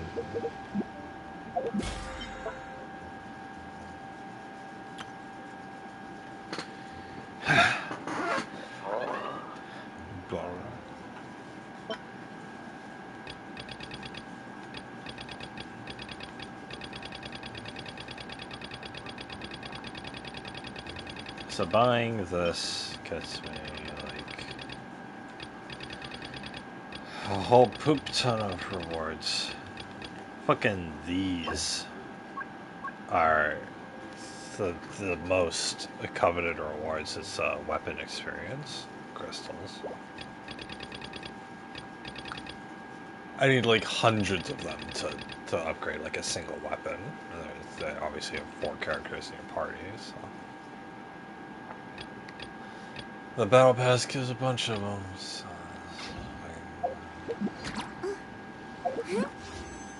God, I really want to wish more for fucking Farina.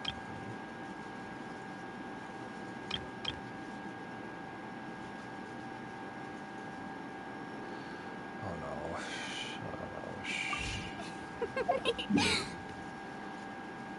But yeah, fucking, what was I saying earlier? Oh yeah, about the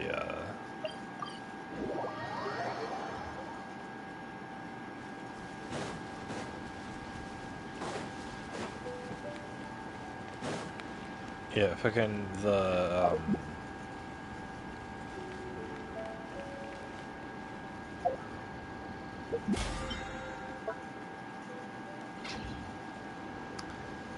what do you call it?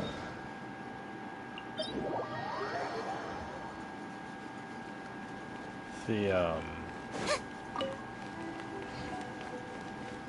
yeah, like Final Fantasy had the same problem, right? Final Fantasy 14 Online. It's like, and this game has the same problem as that. In Final Fantasy 14, there's the story has like, it's an ongoing story, and they it's an ongoing story, and they have like, and so like when the game first came out, it had like the version 1.0 story to it, which is fine. But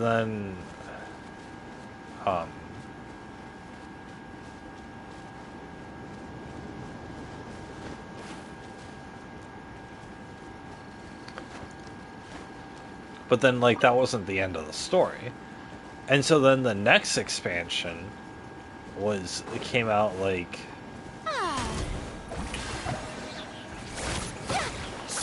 Nice and spicy. the next expansion came out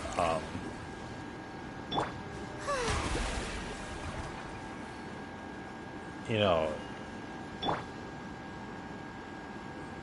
like 2 years later, Heaven's Sword, and then that continued the story, and it's like, that was great, and then but then that didn't, Heaven's Sword didn't finish the story. It like had arcs, right, of the story, but like it didn't finish the overarching story. And so then, like, the story kept continuing. And then 2 years after Heaven's Sword, they came out with Shadowbringers. That continued the story. Or, no, not Shadowbringers. It was Stormblood. That continued the story. And then 2 years after that, they came out with Shadowbringers. And that continued the story. And then 2 years after that, they came out with Endwalker. And that continued the story. So literally, like, if you were there for the release of Final Fantasy XIV, you had to wait 8 years for the story to finish, for them to come out with all 4 expansions, with the base game and then all 4 expansions in order to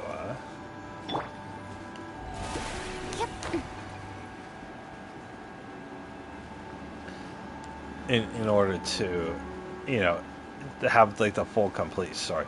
Like my ass hasn't even beaten the full story. I'm 2 expansions behind. But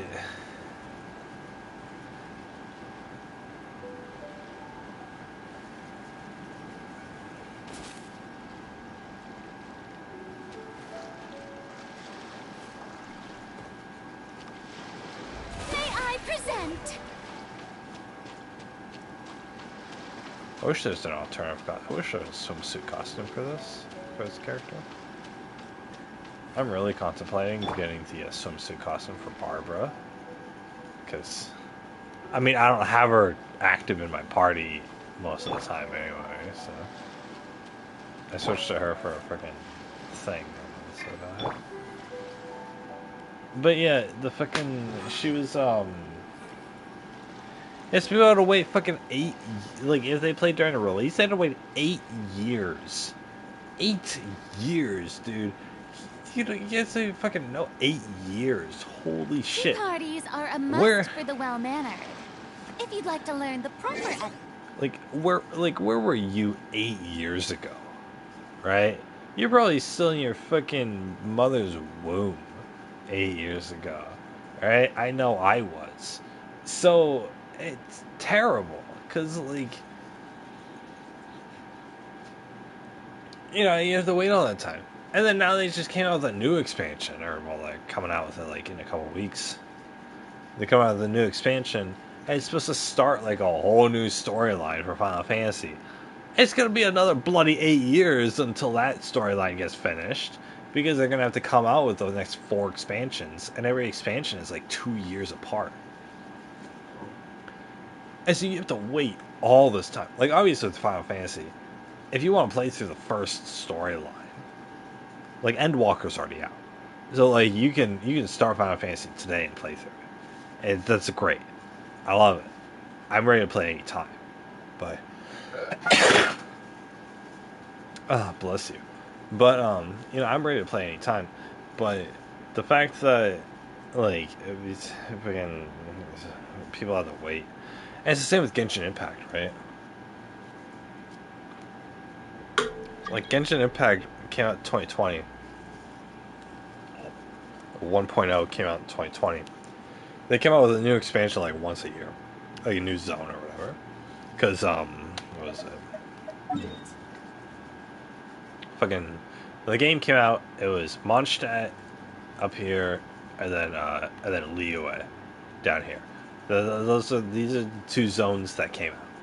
So the quest that I'm on is like past where the initial game released, right? The initial game released with less content than what I've already played through. I'm playing through like the first like expansion's worth of it, past the base game. So like the first expansion is Inazuma. So I'm gonna fucking sail over here to the area that I couldn't walk to fucking yesterday, right? Like that you guys saw on stream that I couldn't walk to yesterday because I fucking walked. I'd be happy to teach you. Walked in that direction. Whole goddamn stream and it fucking and then it teleported me back. Right? But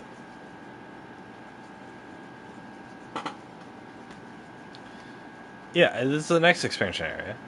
And then after that, and then the next expansion is fucking this area. I don't fucking know. This area, I don't know. 2.0 is probably the Dendro. And the next expansion is fucking Fontaine. And the next expansion is probably the desert. I don't know. I don't know the order. I know the recent patch, the recent expansion was Fontaine. That's the 4.0. So 1.0 was Mondstadt Liyue. And then a year later, 2.0 is Inazuma. And then a year after that, 3.0 is the Sumer Desert with the Sumer jungle with the desert attached. And then a year after that is 4.0, which is the Fontaine area. And then a year after that is 5.0 with the Fire region, which is coming out pretty soon apparently. I don't know when it's coming out. I know next patch is 4.8, and then the one after that. So I think it's like 3 or 4 months down the road is when 5.0 is coming out. So I'm gonna get to play that. Like I'm gonna have caught up with the story by that point. But yeah, no, it fucking sucks because it's like, and that's not the end of the story either. That's why I don't want to play Honkai Star Rail, is because like Honkai Star Rail, it's like they only have one expansion out. They're only at version 2.0 right now. And so it's like, yeah, the story is super compelling and there's like plot twists and shit, but they're not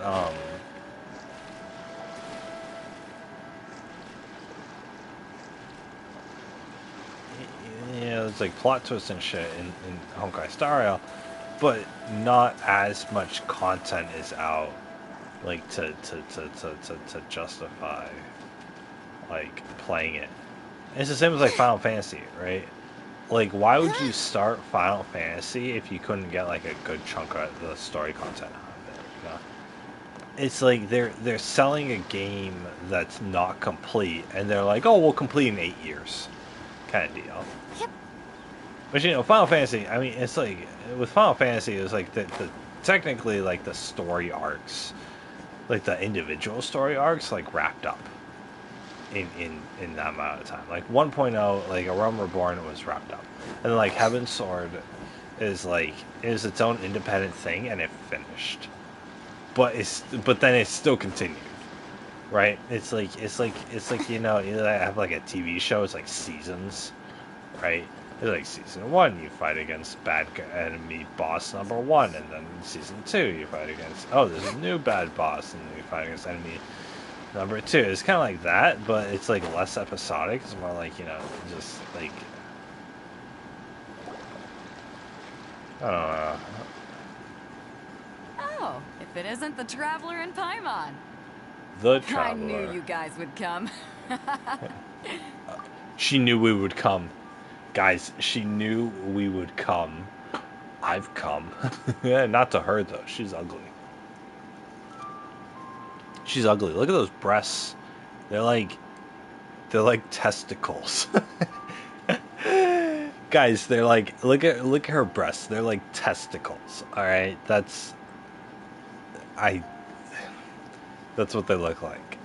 It's like if like you took a dude's testicles and you put a bra on them. Like that's what her boobs look like. All right, and she's got an eye patch. Red flags for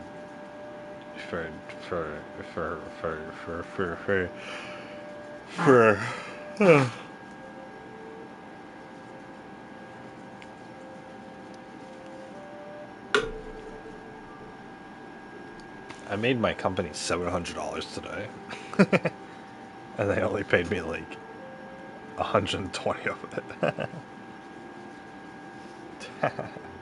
Paimon. What a fascinating being. You two give off not only the essence of wind and earth, but also of... yes, the stars. We give off the essence of the stars. You know, it's like when you drink a really nice glass of whiskey, and you drink it, and you're like, oh, you know what would pair good with this? Would a cigar pair good with this? Nah. Would like a plate of cheese and sausage pair good with this whiskey? Nah. The cosmos would pair good with this whiskey. Like, if I was launched in a space shuttle and launched into space and then ejected from the spaceship without a spacesuit and just floating in space for like the 40 seconds until the vacuum of space disintegrates my body, like that 40 seconds of like being existing in space before I die because I'm not in Earth's atmosphere, that's what would go. That's what would pair well with this whiskey. All right, is that minute amount of time to where I'm in space, but like I'm about to die, but I haven't died yet. Kind of. You know? The fragrance of what now? That's the weirdest compliment Paimon's ever heard. She doesn't get the whiskey. She doesn't go whiskey. Pay it no heed. I mean only to say I am certain that it is by fate, not chance alone, that we should meet. Apparently this dude... And that gives our encounter meaning. Apparently this dude, the question mark dude, it's Kazuha. He's like... Apparently he's like one of the best characters in the game. But he's on one of those 5-star limited banners that I talked about yesterday on stream. That like... You can't get him anymore, kind of deal.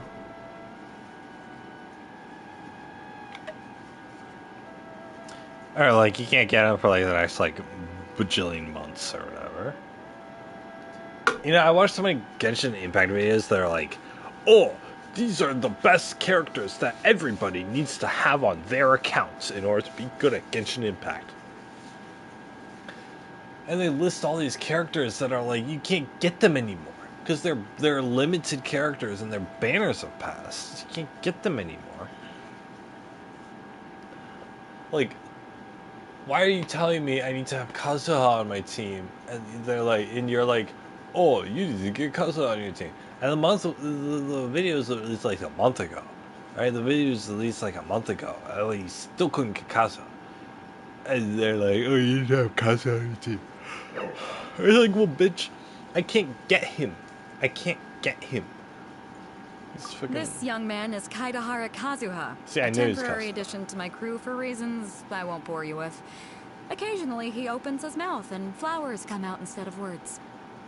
I want flowers to come out of my mouth. With this fine ship and the soft sea breeze, would it not be romantically irresponsible of me not to acknowledge it with a line or two of poetry? Poetry. He looks a lot like the main character. Well, I can't argue with that.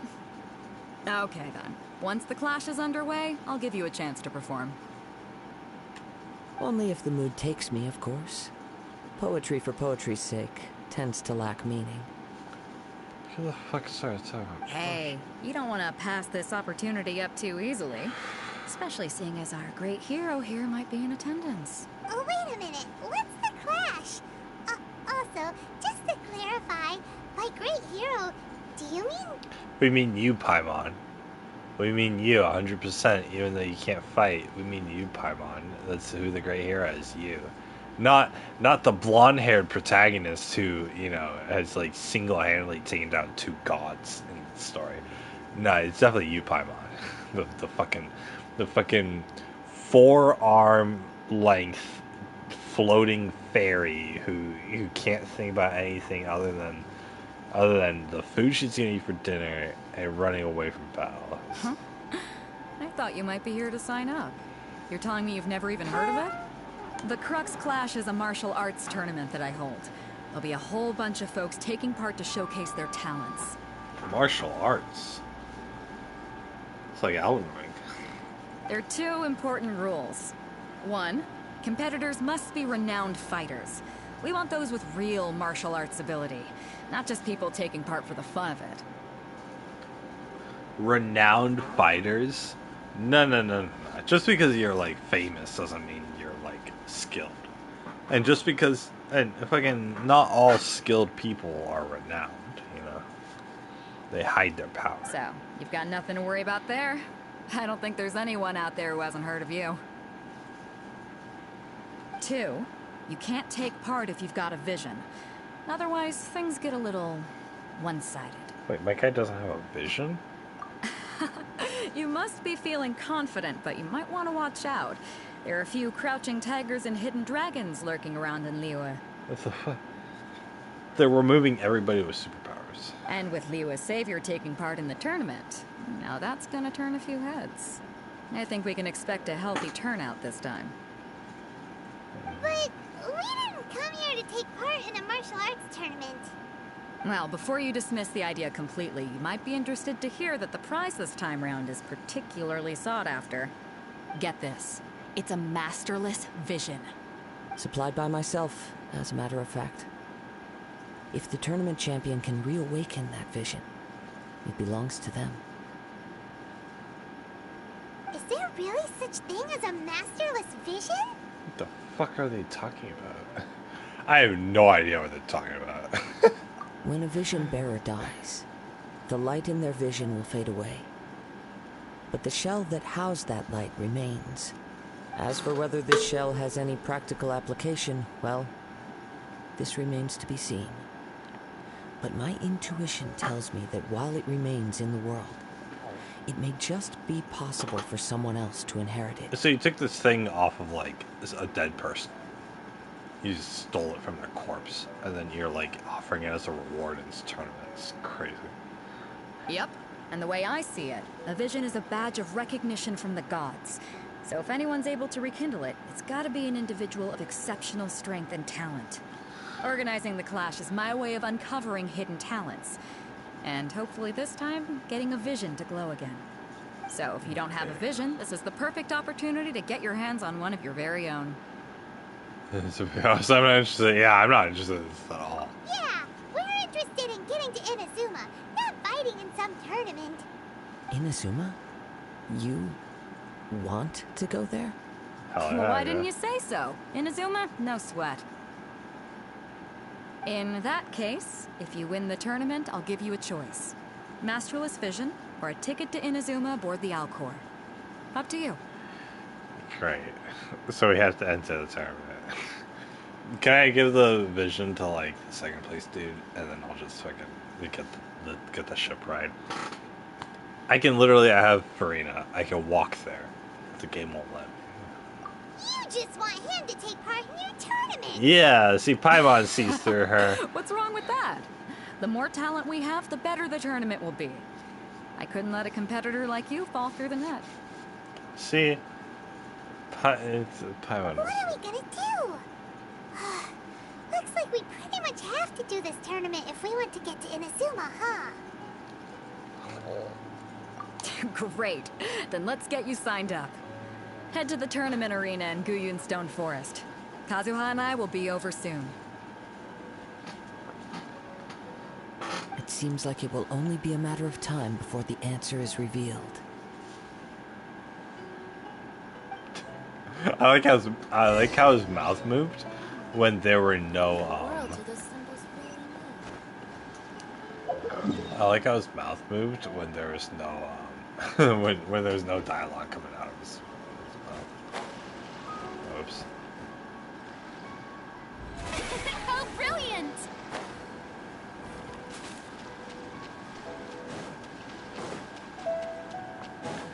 Dude, Farina's walk on water ability is like so powerful. Holy shit. Like it's gonna make the whole game a lot easier if you know to walk on water. She's like the only fucking character who can like Jesus move like she does.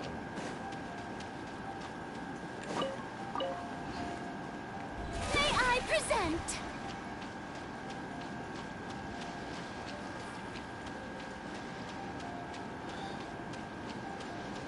Whiskey. I need more whiskey. Oh, whiskey. Bourbon. God, I wanted to like bourbon because like when I was a kid, there's a joke on an anime that I watched where this guy, it's gonna sound really late, but basically the whole joke was this guy who's like, you know, big, but he's not he's not smart. Anyway, all he would say is fucking somebody would tell him to do something, and then he would just respond. He'd just be Let's like, see who the other competitors are. he would just be like, Beto said that they had to be renowned fighters. Who will we be up against? and he would just, someone would like tell him to do something, and he would just respond with, Bourbon. Bourbon. Bourbon. Like, fucking, I don't know. If the context is, like, a bit funnier. I'm not gonna say a lot funnier, I'm just gonna say a bit funnier than that. So...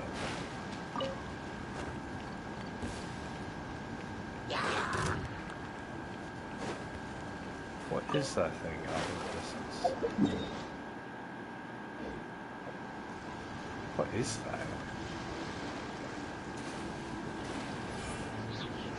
that? Oh, that's it.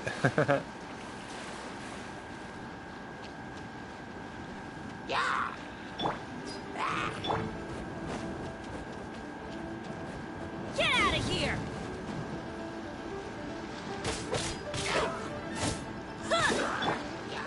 Out of the frying pan, into the...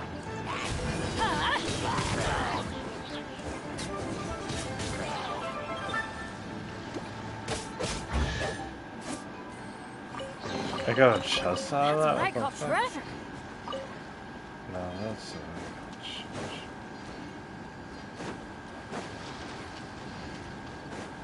Off we go.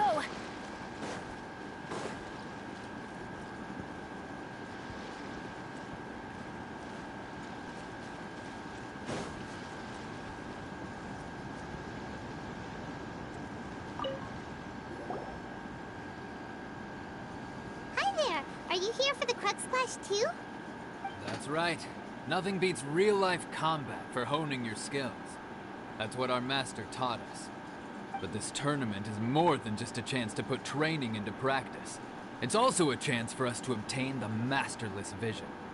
Exactly. With a vision, we'd quickly become our master's top students. This master of yours must be pretty incredible, huh? Are they someone famous? Famous? He's the founder of the Lingshan clan, and his skills are unparalleled. Liang and I are both proud disciples of his. You probably wouldn't have heard of it. It was founded quite recently.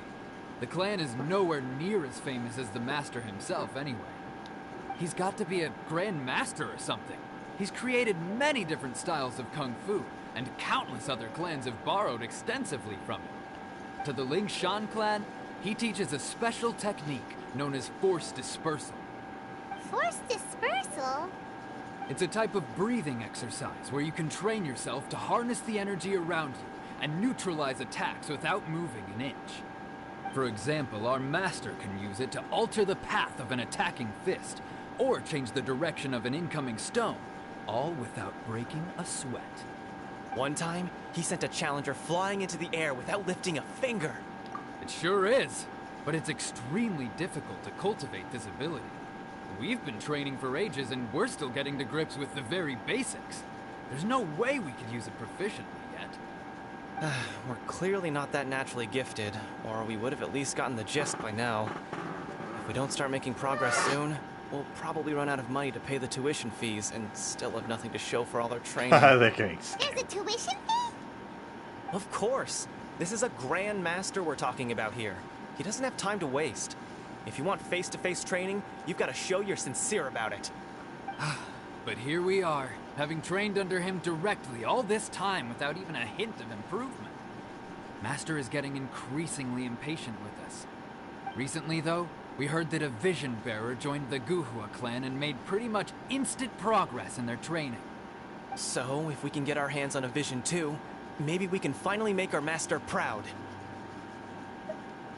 Well, we have to try something new. Otherwise, we're stuck in the same situation. Exactly. It can't hurt to try. And if it turns out it does work, the Lingshan clan will go down in history. Folks will come from far and wide. Heck, we could even become the dominant martial arts clan in all of Liyue. See you in the arena. Aw. They're trying their best.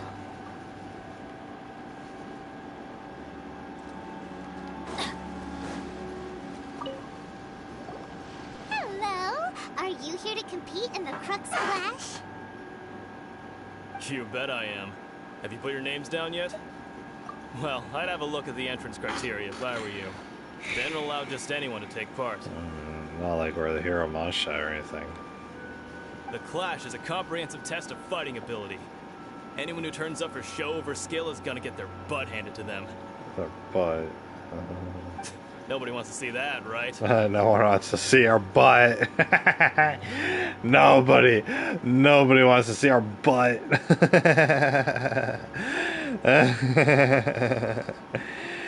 You're gonna get a butt handed to us. Shows us skills. It's gonna have a butt to us.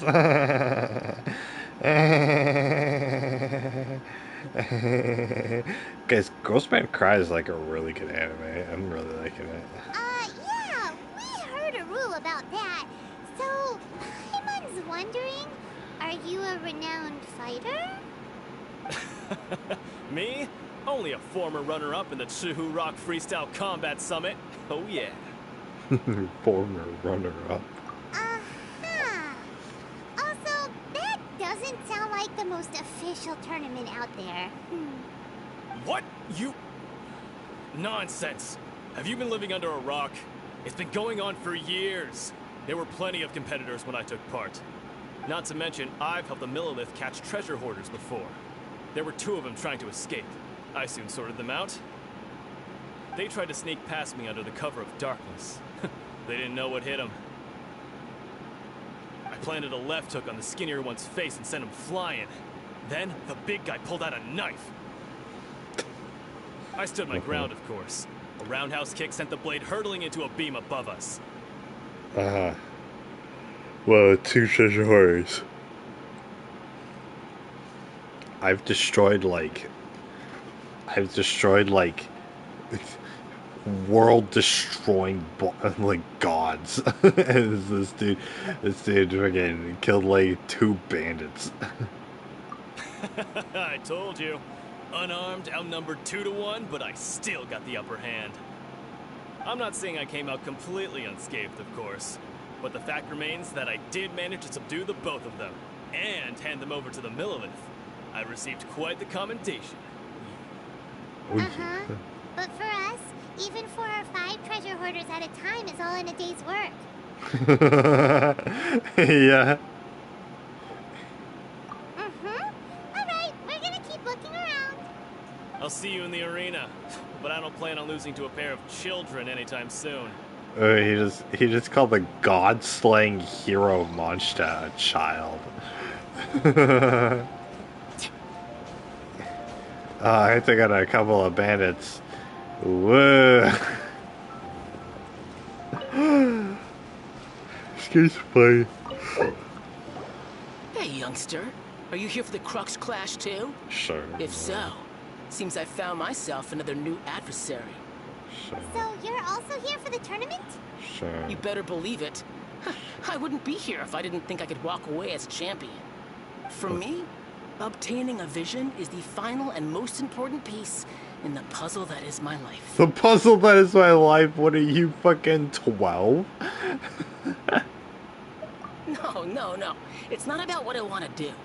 This is about who I want to be. I am looking to become a perfect person. I know how that sounds, but let me explain. A perfect I've lived person. a successful life so far, without any setbacks. I want to be a perfect person. I've passed every exam I've ever taken, enjoyed numerous successful business ventures, and seem to get on with just about everyone socially. In most people's eyes, I am already the very embodiment of the perfect person. Though, of course, I'd never let the praise get to my head. I know I haven't reached perfection yet, because there's one thing I'm still missing. A vision. Oh, yeah. You have so much self-confidence. That's not important. I have a contact in the Crux fleet who was happy to vouch for me. So, they very kindly made special arrangements on my behalf. This citizen I've also brought along a bit of an entourage for moral support. It's such a blessing, really, to have so many good friends in my neighborhood. Of course, I also put in a few good days' practice, concentrating mostly on rare and esoteric styles of Kung Fu. As a high achiever by nature, I'm confident I've done enough to guarantee my victory in this tournament.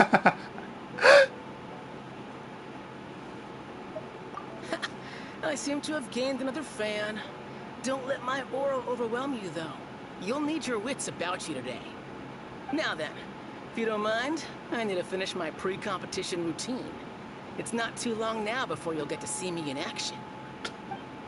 Well, he's never fought before, but a few days practice. So, to recap, we're up against an inflated ego, some gullible guys paying way too much for their kung fu classes, and another guy who's just really average. Seems like you've got a pretty good chance of winning this thing. Come on, let's go sign up.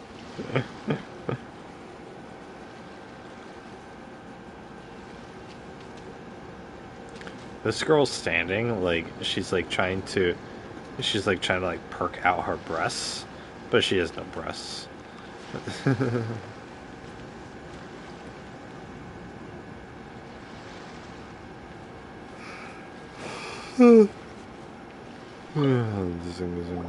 Chinks a Village arm wrestling champion, huh? Alright, you're signed up. Arm Next, wrestling please. champion. What's your name? What's your name? Just look at how this lady's nose just like just moves from left to right.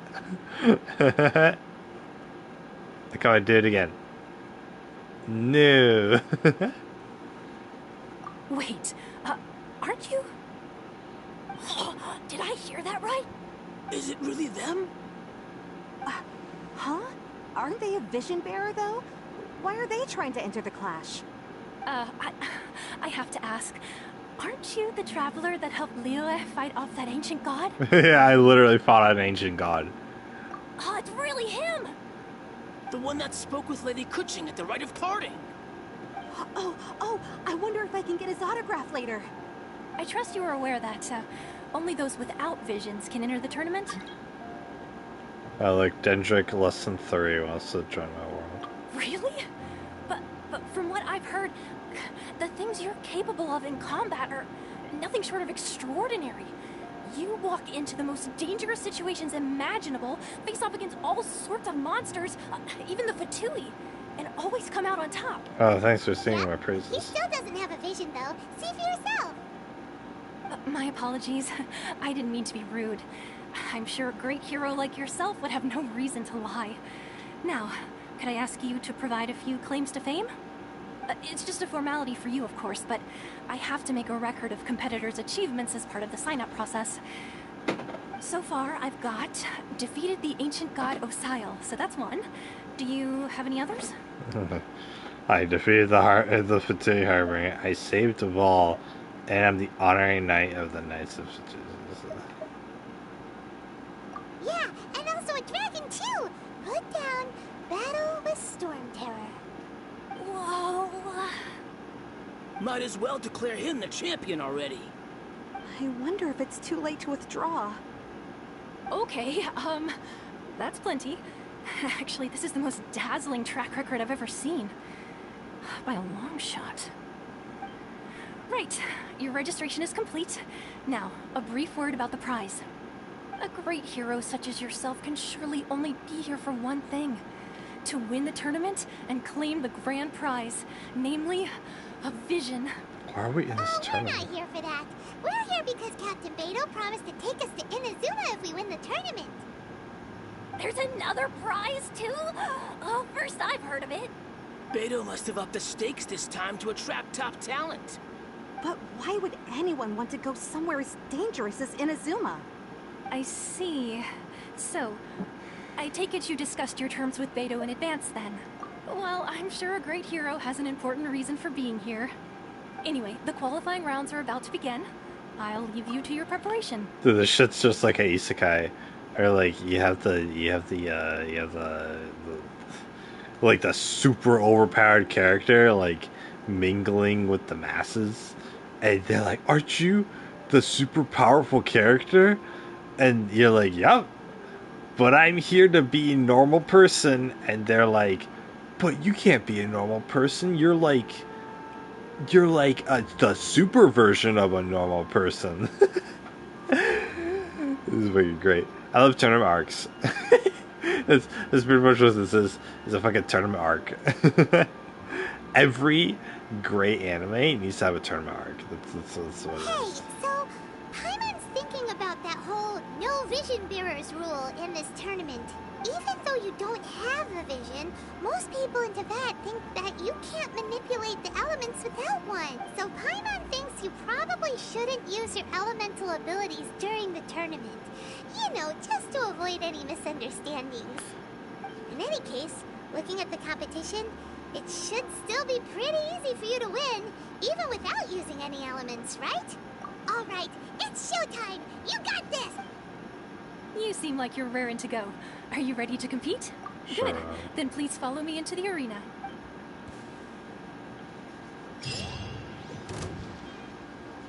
Our next competitor is seen by many as the favorite to win this tournament. His first bout begins now! You? You're the hero they're talking about? Ugh, how am I supposed to win now? You can't win against this. Whoosh, whoosh, whoosh. Dude brought his fists.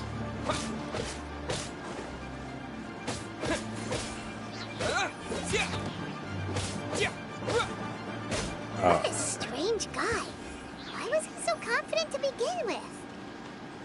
Well, now that we've won, let's go and see Beto. She'll probably have something to say to us. That's it.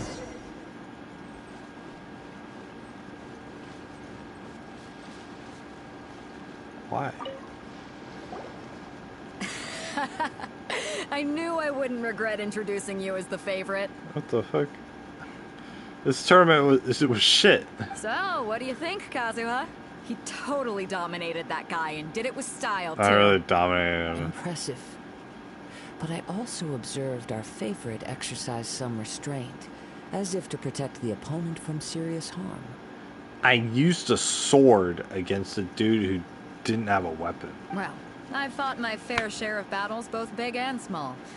And I say, after the show he put on just now, he's more than convinced me of his ability. I literally just swung my sword at him like 10 times. So, come on. We all know you've got a wide vocabulary in there. Can't just spit... All right. Let me think how to... You fought well. All right, then.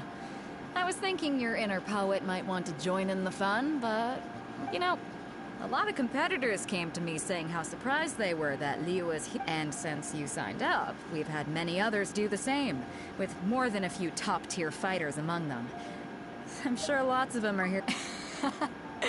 Well, since everyone sees you as the one to beat, I figure I should start treating you that way. For one thing, we don't want you wasting all your energy in the early rounds fighting people who are well below your level. Not to mention, you must be itching to fight someone in... So, I'm putting you straight through to the semi... Huh? But we only just started the qualifiers. This is how Captain Beto works. Besides, at your level, you would have made it to... To be fair, Alright, I'm gonna watch some more of the tournament. If there's any potential contenders for you out there, I want to know who they are. We're finally here, folks. The real show is about to begin. Well, let's just skip most of the tournament. It's fucking tournament arcs.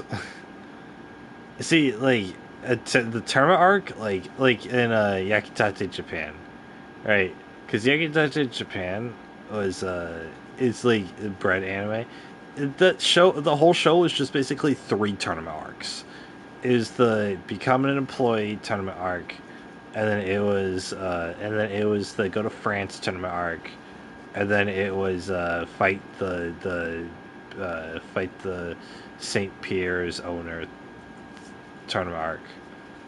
And it's basically how it was. What they made is like super interesting. It's great, right? You're not gonna skip any shit in that, right? Like fucking a lot of great anime had tournament arcs. My Hero Academia had tournament arc. Naruto had tournament arc. One Piece tournament arc. One Punch Man. Well, we don't talk about One Punch Man tournament arc. Yu Yu Hakusho apparently had like a Like a industry-defining tournament arc. A lot of anime had arcs. The captain seems... Your opponent has fought many rounds to get to the... You may well be stronger than him, but this should not give you cause to lower your guard. Very well. Show me that you are ready to push through the storm that lies ahead. Why do I have to show you that I'm ready? Why do I have to prove myself to you? You're a nobody. All right, that's enough chit-chat for now.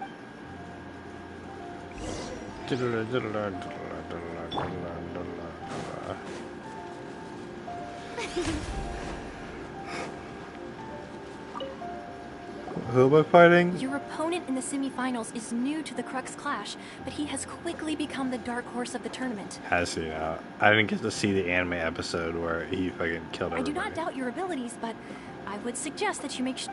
Relax. My guy's at the top of his game. He ain't gonna lose. Okay, follow... At last, the moment we've all been waiting for. The semifinals have begun. Who's it gonna be this time? The hero or the dark horse? I don't care about the prize. You're a strong opponent. That's what I'm here for. Why am I fighting a dude who's using his fists with a sword? I'm literally using a sword. It's not fair. Right? Can you imagine like an arm wrestling match? But, you know, instead of like using my arm to wrestle, like to arm wrestle, yeah. I'm sweating all over. It's a good feeling. I literally like cut you in half a million times. Can you imagine like you have an arm wrestling competition and the person like puts up their arm on the table to like arm wrestle, and instead of you putting up your own arm to arm wrestle, you just pull out a gun and shoot them in the head? Like, that's basically the equivalent of what this is. It's like you're literally pulling out like a weapon in like a fist fight. Like, what is wrong with you? This game doesn't make any sense. Congratulations. I was beaten by the best. I need to train harder. They could have at least made the other... Like, I get they're not going to reprogram the Traveler to like fight with his fists when he's a sword character, but they could have made the other people be sword wielders. Whatever. You have to like close the gap with them and stuff. Right. For a moment there, if you had a vision, you'd I wanted a vision once, when I was a kid. People said that if you're strong enough, you'll have your chance to get one. But mine never came. I lost interest eventually. You can't depend on a vision like you can your own body. I've fought and won against vision bearers before. The power they have was given to them by the gods. I don't envy it. Huh, that's good philosophy. Huh? You mean you didn't sign up to try? No, I didn't. I only wanted to pit myself against other fighters and see who was the stronger. Only in defeat can you understand your weaknesses and learn from them. So I'm pleased with today's outcome. I don't often have the pleasure of experiencing defeat. Only in defeat can you understand your weaknesses and learn from them. Yeah, see, your weakness was that you didn't have a sword, and you were fighting against someone who did have a sword. That was your weakness. And you want to know the lesson that you should learn from that? Get a sword. I don't understand this fucking anime, dude. Now that's true strafe talking. I don't think... Oh, If you have the chance in the future, please come and spar with me again. I will be stronger next time. By the way, do you know who else? Whether they'll be as tough as me, I don't know. But what I... So don't get... Oh, they're quick. I hope it's a named There character. he goes. Maybe we should ask around, see what we can find. Ah, it's you! I watched your match. What a stunning performance. Stunning performance, yeah, thank you. The guy had his fists up, and so I pulled out a steel weapon that was sharpened, and I slashed his body to bits. No amount of martial arts can really avoid like Like, can you imagine, like, you have, like, a black... Like, you're fighting a tournament against, like... You're fighting a match against, like, a black belt in karate, right? Somebody's, like, a karate master, and they have a black belt, and they're on the other side of the ring. They put their fists up in, like, a fighting stance to fight you.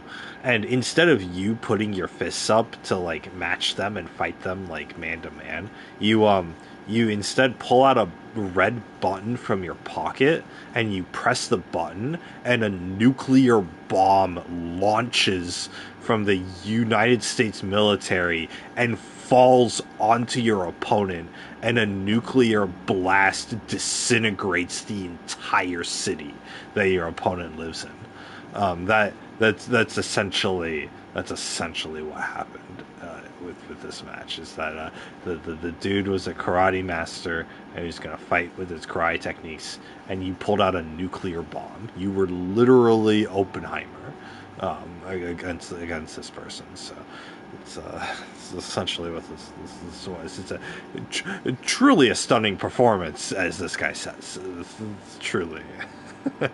I myself was eliminated in the third round. Shame. If only I could have advanced one more round. Oh yeah, if only. Then you would have made it to the fourth round. By the way... Why yes, he's the same one who defeated me. He is a formidable opponent. Quick on his feet, I faltered for but a brief moment. But given my stature, I have no fear of squaring off with physically strong opponents. But faced with a nimble, agile opponent such as him, still, I'm sure he'll be Hey, he probably won't be much match for me. He's probably gonna have his fists out, and then I'm going to pull out my sword, and then when he gets close to me, because he's nimble and quick, I'm just gonna take out my sword and swing, and I'm gonna slice his abdomen in half. That's what's gonna happen.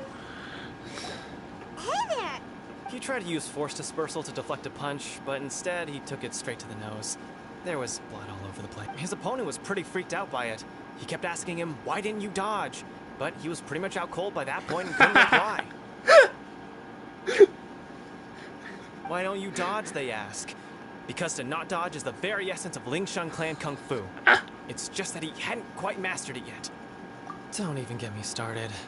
I spent all my energy helping him get from here to the boat to take him back to the harbor. But by the time I got back, my scheduled match time had already passed and I had to forfeit. I don't dare tell my master about this. Otherwise, I'd never hear the end of it. Sorry, I shouldn't be complaining in front of you like this.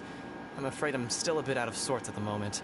So I probably won't be able to help you with whatever you were here to ask me about. Oh, alright then. Hope your buddy makes a swift recovery. Thanks, I'll do my best. We still haven't got any useful information yet. Maybe we can go talk to... You gave an outstanding performance. Truly commendable. Thanks. I could sense that you're not familiar with bouts of this kind. And it could have cost you the match. It couldn't have, because I had a sword. But you were quick to adapt and managed to claim victory over your opponent. That is a most invaluable skill. I was very quick to adapt. He pulled out his fists, and I knew, like, a sharp sword would be able to beat this guy who had only his bare hands. That's so that was my ability to adapt for sure.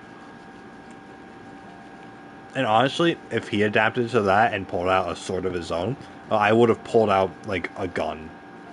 I just shot him in the face. Because I'm really good at adapting, and I performed very well. Fucking this whole game. My suspension of disbelief is gone.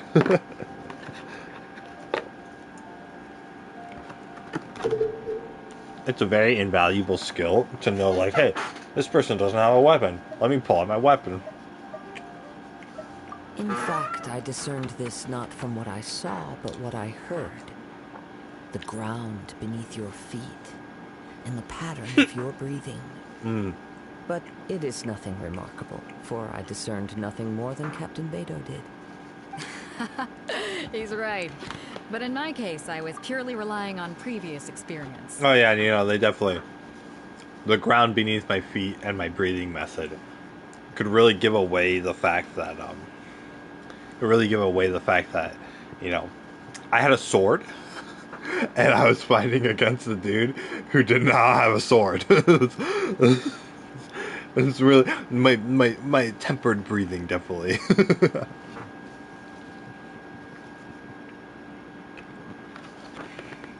I guess not using your elemental powers must be quite new for you, huh?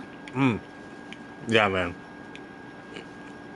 When I only have the ability of like a nuclear blast on my side, fighting is, it's a minor inconvenience to say the least.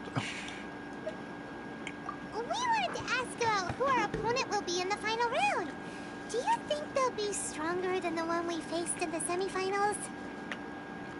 Give them like any sword, even like a wooden sword, and they would be stronger.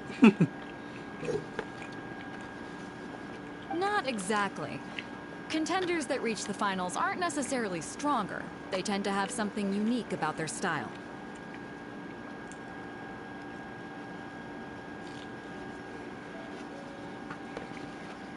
As for the guy you'll be facing, his skill lies in his speed, and he has superior form. It's also obvious that he's seen his fair share of battles. What's the matter? Worried that you've bitten off more than you can chew this time? If that is the case, then I have a proposal for you. Let's go somewhere a little quieter, shall we? I haven't properly introduced myself yet. In the land of Inazuma, I was a wandering samurai. Yeah, we could tell that from your getup. But at the same time, when you talk, you don't really sound like someone who's used to waving a sword around. It is true that I am versed both in literary and martial traditions. But on the straggling path of a wandering samurai, is there harm in acquiring a surplus skill? I do not mean to flaunt my martial prowess, but I myself have witnessed reputable fighters hailing from across the lands. I do possess some knowledge regarding your opponent's particular skill set. Given your talents, a few hints from me will be all that's necessary to bring your opponent down. Why do I need advice about how to beat my opponent? My opponent's going to pause, bare hands, and he's going to come towards me, and I'm just going to slice forward horizontally, and his body will be split in half. Because he doesn't have a weapon. Hang on. Don't you think you're bending the rules a bit there? No. Gathering intelligence is an essential part of any duel. You must know your enemy. Yeah, I know my enemy doesn't have a fucking sword. Why are they making such a big deal of this? Like, these people have been easy. Besides, our favorite here has fought many battles on their journey from Mondstadt. Such impressive feats require more than just bravery alone. It requires a sword. You betcha, Aunt. Wait a second. We never told you that we've been to Mondstadt. Oh, he's stalking us. He's the obsessive yandere girlfriend. Does one not leave a trail when traveling through the wild? In return, nature also leaves its traces upon you. Nature. I have the scent of the trees of Mondstadt on me. However, there is only so much that can be discerned from these traces. I sense that many things about you elude me still. These are the things I am curious to know about. Oh, he's curious about us. Yeah, he can smell the trees from Mondstadt on us. Because we haven't taken a shower this entire playthrough. But he also senses that, like, we might have been from, like, space, but space doesn't have a smell, so he can't smell that on us, so he doesn't know. Come with me. Some post-match entertainment is in order. Post-match entertainment? Can you give me alcohol? Or, like, prostitutes? Or, like, alcoholic prostitutes? Oh, hell yeah.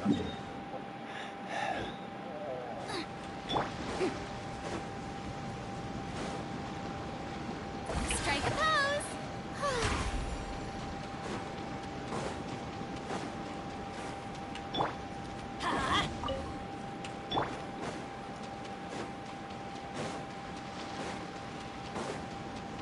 I want an alcoholic's prostitute.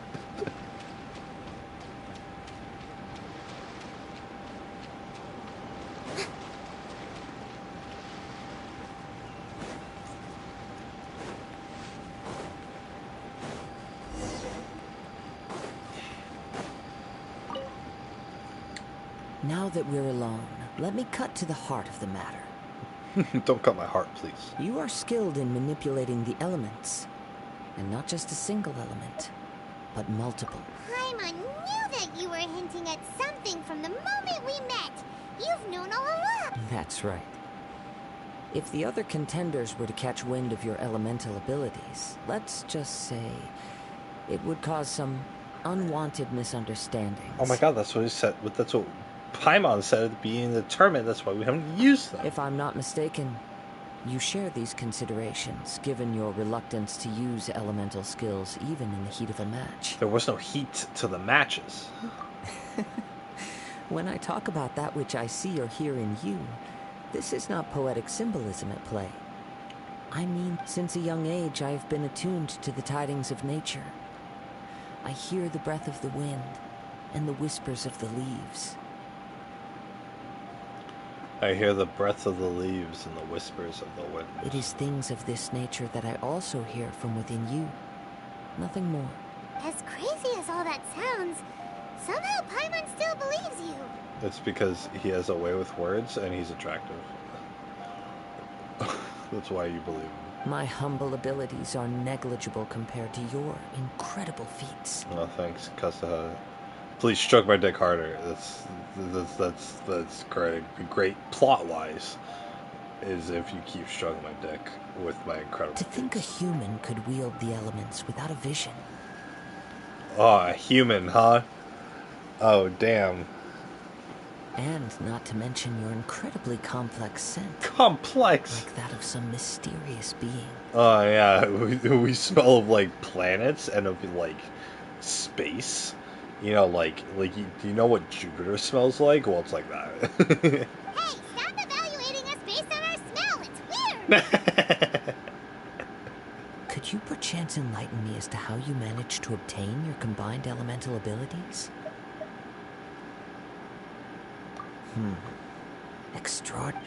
So then, might I be so bold as to inquire how exactly it is that you learned to channel elemental energy and even wield it in combat? Aw, it's nothing really. Paimon just told him whatever came to mind. It's been a long journey, and many things have happened along the way. Somehow, he just naturally learned to use the elements through it all. Honestly, even Paimon doesn't understand. Perhaps such unfathomable things are the essence of the gods and the visions they grant. However, I still wish to have the honor of seeing how you wield the elements. Perhaps it may yet reveal something to me. Of course, I too shall share with you all that I've learned. That will make it a fair exchange. Now then, let's test your skills, shall we? Is he the final boss?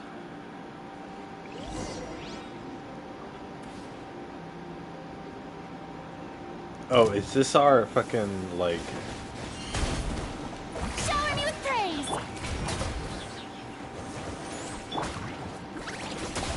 Let's light it up!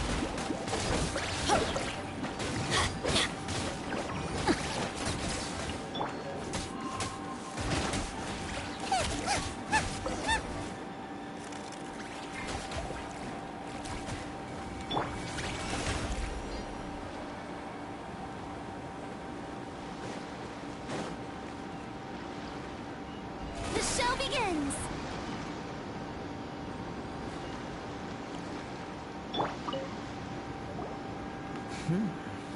Your skills in battle are truly beyond reproach.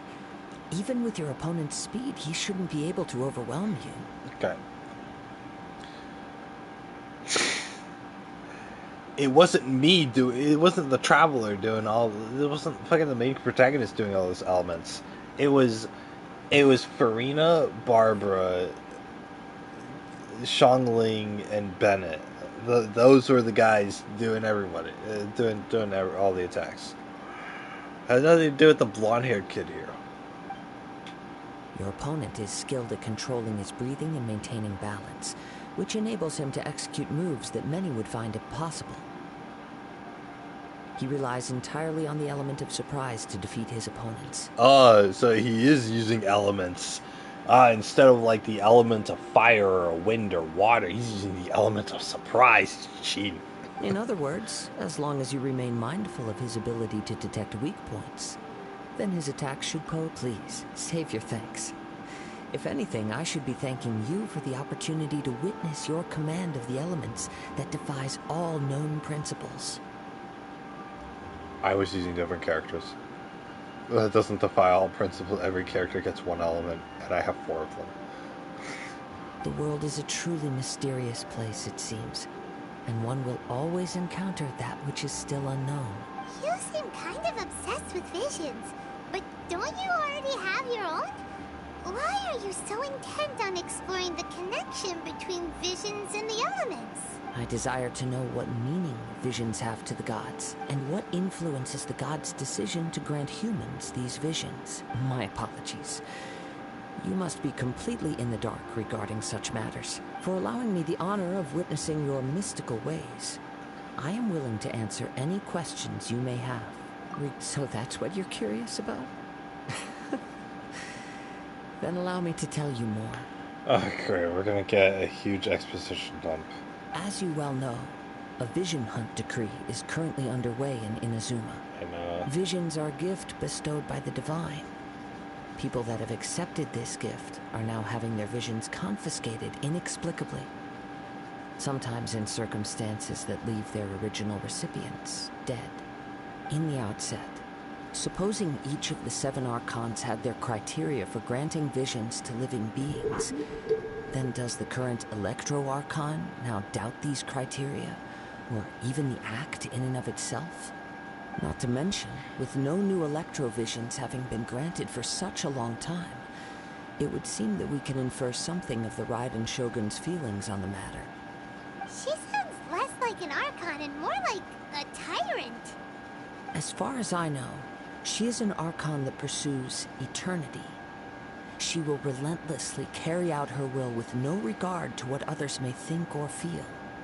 Liyue's contracts are meant to benefit all who reside within Liyue. But what does Inazuma's pursuit of eternity bring to its people? It goes without saying that the people locked within Inazuma do not fare well these days. Sounds a lot like something the god you encountered in the beginning would do. Oh? Have you encountered the Electro Archon before?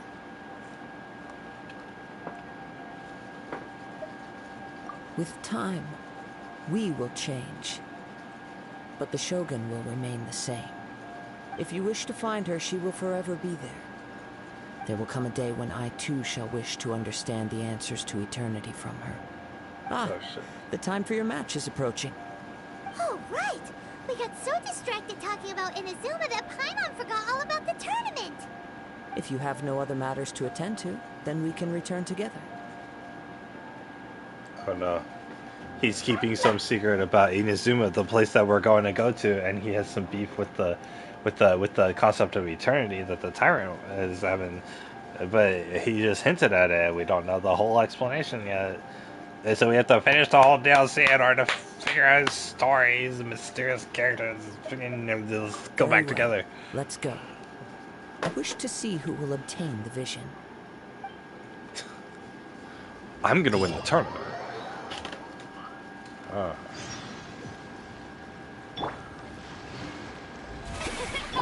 I'll protect us.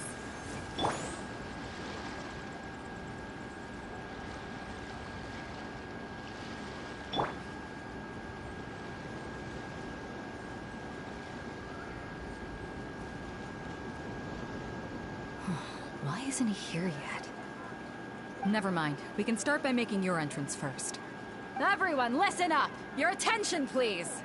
My summon thing We've is reached still the there. climax of the Crux Clash! This is the final match! We've seen many exciting battles today, and now at long last, the 2 finalists have emerged. Now, I'd like to introduce our first combatant. He strikes fear into the— Wow! I'm sure everyone— But today's final— As for our other combatant— Come on, what could be taking him so long? You can't just forfeit for not showing up like in previous rounds. This is the finals. Apologies! Everyone just sit tight. They've got no other choice. If he doesn't show up... Wait a moment. Captain Beto, perhaps we should check Traveler. Oh boy, he stole the prize. Let me see. It's gone all right. Huh? Did somebody... We don't know when it was taken. I never thought that someone here would have the guts to cross Captain Beto. No need to worry. Even the craftiest sleight of hand does not escape nature's watchful... The vision was the prize that I had offered, and it was my responsibility to look after. Well, if you insist, I'll stay here and try to offer some explanation. If you would, please come with me. But we're on an... Come with me. I can... He can send someone to go to the wind current location. A wind current? The winds have come at an opportune moment. Let's seize this chance. Ride the winds upward. From there, we can continue our search for clues.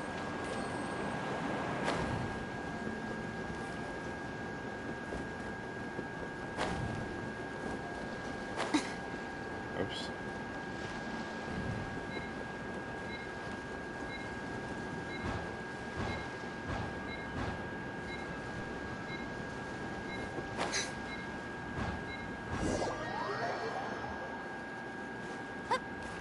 Why is it timed?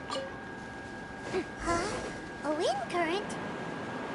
The winds have come at an opportune moment. Let's seize this chance. Ride the winds upward. From there, we can continue our search for clues.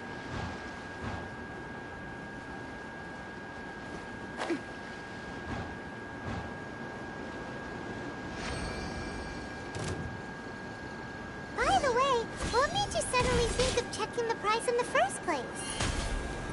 I heard it the moment it was stolen. Well, then why didn't you stop him? You'll see shortly. In the morning. Adventure time. That's what I call treasure. May I present?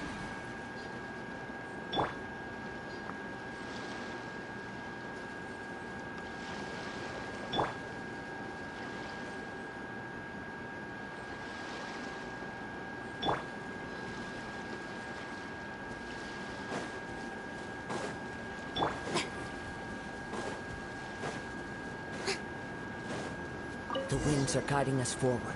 The culprit is on the opposite shore now. You can hear that too? What does it sound like? Hubris. This way. Follow me.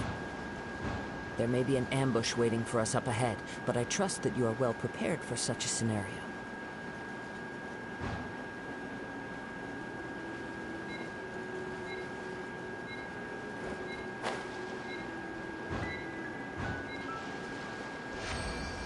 Hoarders, they're here! Get them! Treasure hoarders, just as I expected. In which case, please stand back.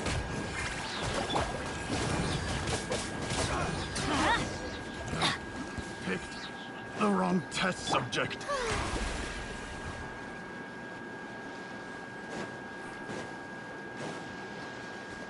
Boy, 3 treasure hoarders.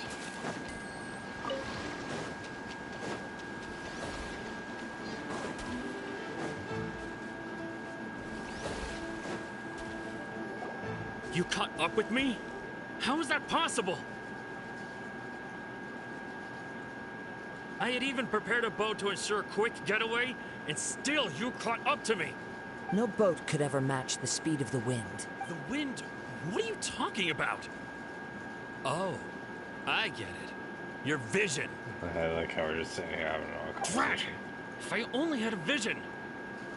Or, if I could activate this one, then you'd never be able to catch... This has nothing to do with visions. You may be skilled at vanishing from a crowd, but it seems you know precious little about how to conceal yourself from nature's gaze. Additionally, your chosen escape route was flawed for reasons that are too numerous to go into. And on top of that, I could hear your boasting and proud laughter in the wind as I was pursuing you. In other words, You failed to meet any of the basic criteria for a grand heist, namely speed, stealth, and style. You... But most disappointing of all is the state of the vision in your hand.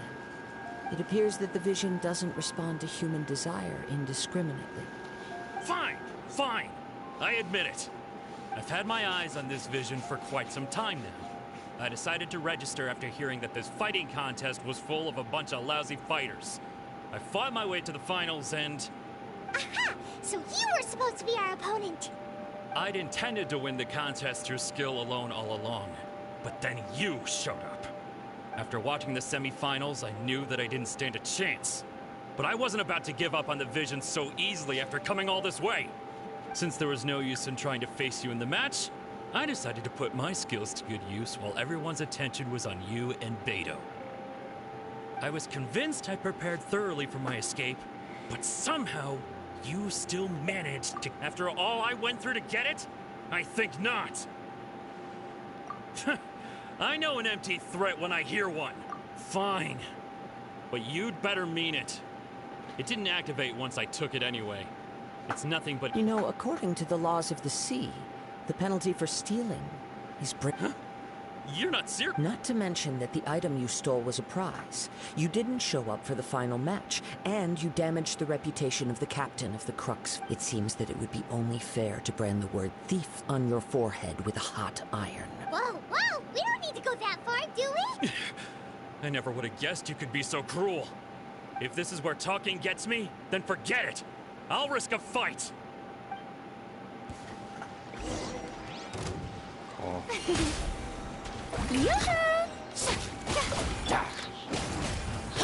Yeah. Adventure time. Here's something special. Just a temporary setback. No.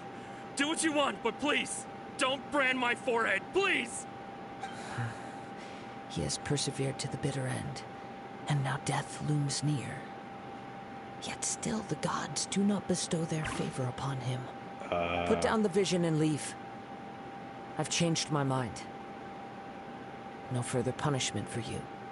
Huh? What's wrong? Are you asking for more punishment? Oh, I want more punishment from Kazuha. Oh. It's up to you. Such willingness is commendable, and fits the way of the samurai. No need for that. Thank you for releasing me. You truly are generous. Huh? Paimon doesn't get it. Were you just trying to scare him? I take no pleasure in frightening others. I was just testing all possibilities while the vision remained in his hands. When people are forced into a corner, that is when their greatest strength will appear. I thought it may be an opportunity for him to awaken the vision. But unfortunately, nothing happened. Yes, I wanted to know whether it were possible for an extinguished vision to be reawakened. From the moment he stole the vision, I decided to use him for this experiment.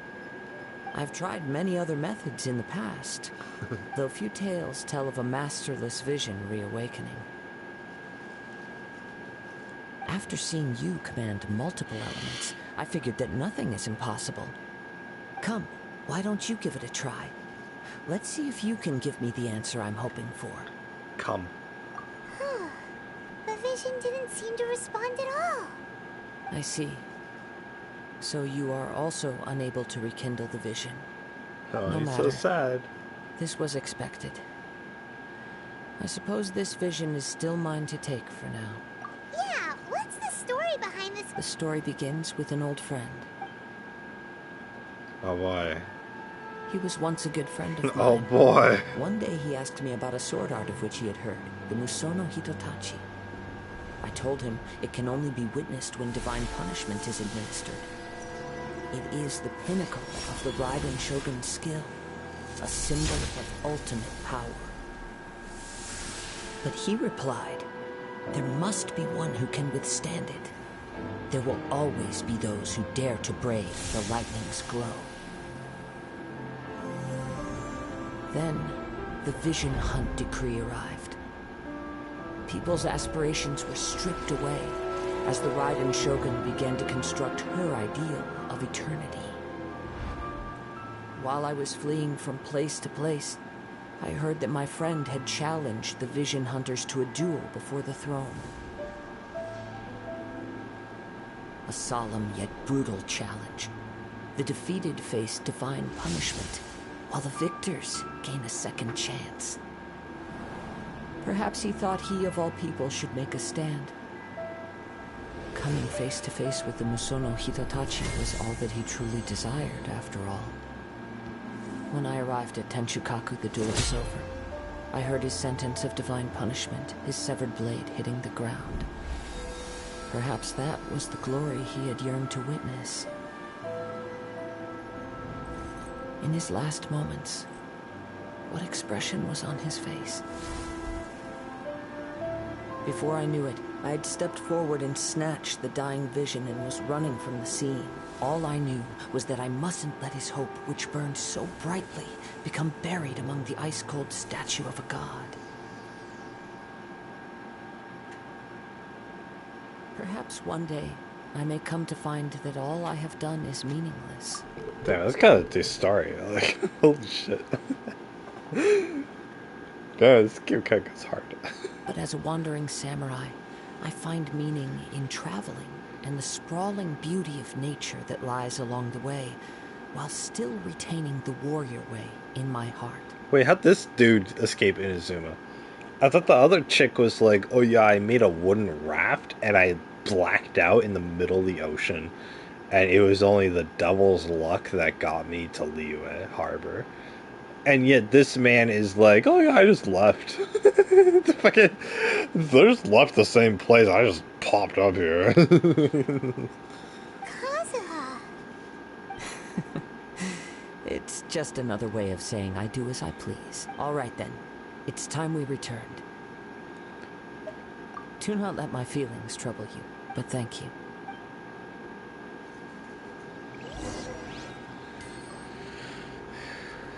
Do not let my feelings trouble you, but trouble.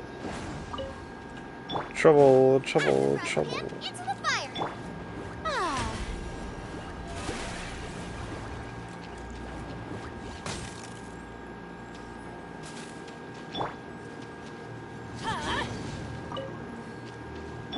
Nice and spicy.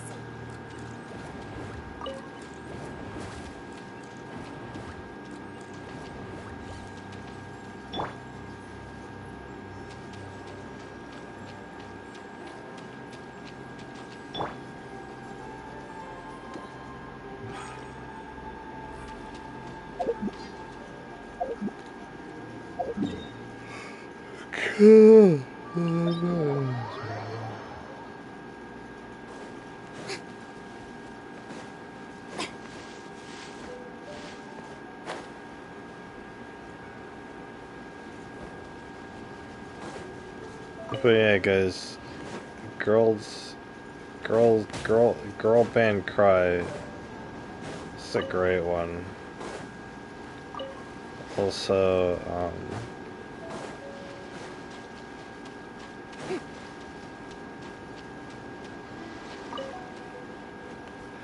girls band cry.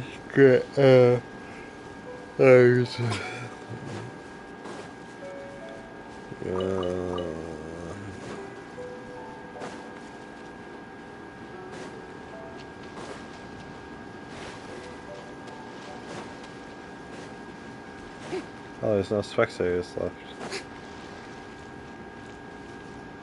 There you have it. The evidence speaks for itself. It's no wonder Lady Ningguang was so concerned with the security of this area. I doubt even Captain Beidou will manage to come out of... What are you talking about?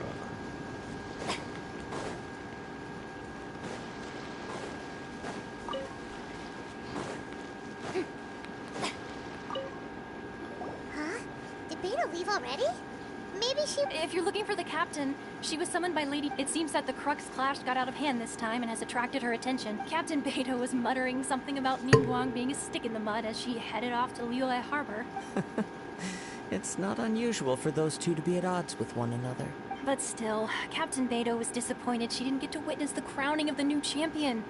She had been looking forward to it for quite some time. The one who stole the vision was originally to be this hero's opponent. He knew he stood no chance of winning the match, thus the wicked idea of stealing the prize took hold in his mind. In which case, the Crux clash comes to a clear-cut conclusion. Well, that sucks. I was just so much more powerful than everyone else. It's like, nobody had a chance against me. It's like, oh yeah, fucking, you know what else had a tournament arc? Paper Mario and the Thousand-Year Door. That game actually had a tournament arc. It's a fucking turn-based RPG. It had a tournament arc. Oh my god. And the tournament arc in Paper Mario was actually kind of hype. like actually kind of hype. Fucking great game. I fucking love Paper Mario. Oh my god. Paper Mario Thousand-Year Door. They just remastered it and put it on the Switch. I gotta replay it. Ugh.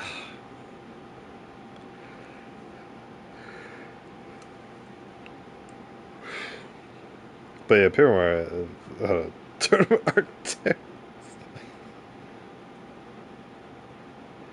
If they got a fucking tournament arcs, it's easy to do. My opinion's fucking, it's easy to do it good. It's not that easy to do it bad. This game kind of did it bad. My character was so much more overpowered than everyone else. The thing about a tournament arc is, like, you have to, like, hype up the other contestants. You have to make your character look like, hey, you know, I can hold my own, but, like, this dude I'm up against is, like, the champion of his kingdom, and he one-man armied against an entire foreign nation's military kind of deal. And then, like, you beat him, and it's like, oh, yeah.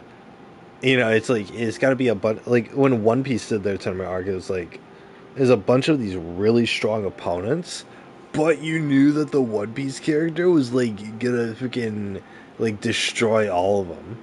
But it was like you were looking forward to all these other characters in the tournament that were, like, really gassed up and, like, really hyped up, and you were looking forward to, like, you know, they're introducing all these other characters in the tournament, and they're, like, you know, stacking all the dominoes up of how powerful they are, and then you're just gonna watch Luffy just knock them all down and knock all the dominoes down because he's just more powerful than everyone else. Like, that made it satisfying. With this one, it was no-name NPCs who were almost in a comical way, like, gonna be really underpowered.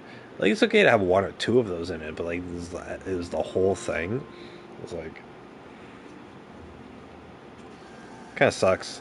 A tournament arc is defined by, like, how, I don't know, it's definitely, like, how interesting it is. But the My Hero Academia tournament arc was actually really good. Like, they incorporated, like, character arcs in it and stuff. They had really good moments. It's great. I didn't watch the Yu Hakusho on One Punch Man tournament arc. Sucked. At least in the anime. Oh, the whole second season sucked, so it's like, whatever. What else had a tournament arc? Paper Mario's tournament arc was pretty good. They kind of gassed up the other enemies. The thing is, there was, like, this whole, like, in the Paper Mario tournament arc, there was, like, a murder mystery case happening in the background of the tournament arc. So it was happening, like, at the same time as, like, the tournament arc. And, like, the things in the tournament arc were tying together in the murder mystery case, which was really cool. It was really cool. It was really, like, it made everything more interesting, because it wasn't just like you're fighting against a bunch of overpowered opponent or a bunch of strong opponents. It was like you're fighting against each opponent because they are, like, involved in this murder mystery kind of thing, and then if you beat them, you know, you can, like, come one step closer to, like, solving the case of them. And, like, oh, the champion is, like, somehow involved with it too. It's fucking, like, oh, it's fucking cool. It's like, it's not like, oh, super amazing or whatever, but it's like, it's really well written. This tournament arc is kind of like, Like, they could have some named characters in here. Like, they could have had Keking in here. They could have, or Kachink or whatever. They could have had Nidhogg participate. That'd be fucking cool. Like, they could have made this whole time. But the fact that they made this tournament arc that was like, oh, you can't have a vision. And so, to be the tournament arc, except for our character, he's more powerful than anyone with the visions. But technically, he doesn't have a vision, so he's bringing a gun to a fist fight.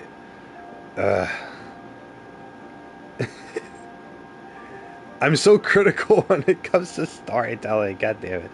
Anyway, despite because I'm so critical, that's why you guys should take more seriously my recommendation for Girls Band Cry, because that one actually had really good story writing. I really liked the story writing. I was surprised by an anime that was like rejected by every licensing studio.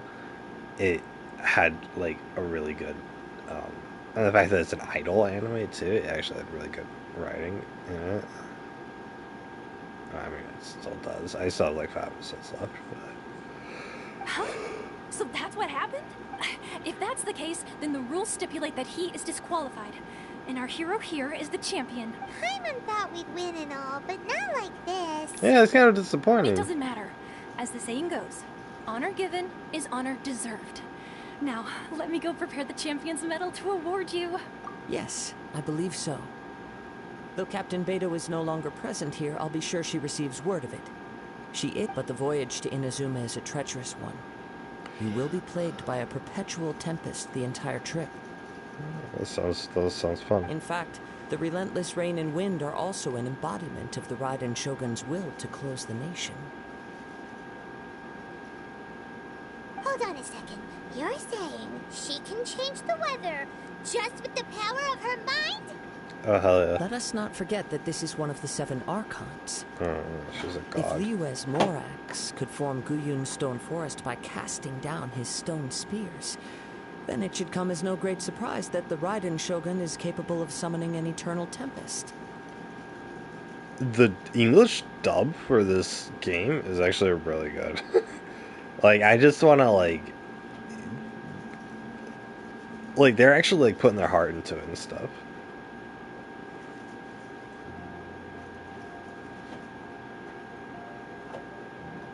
I like it.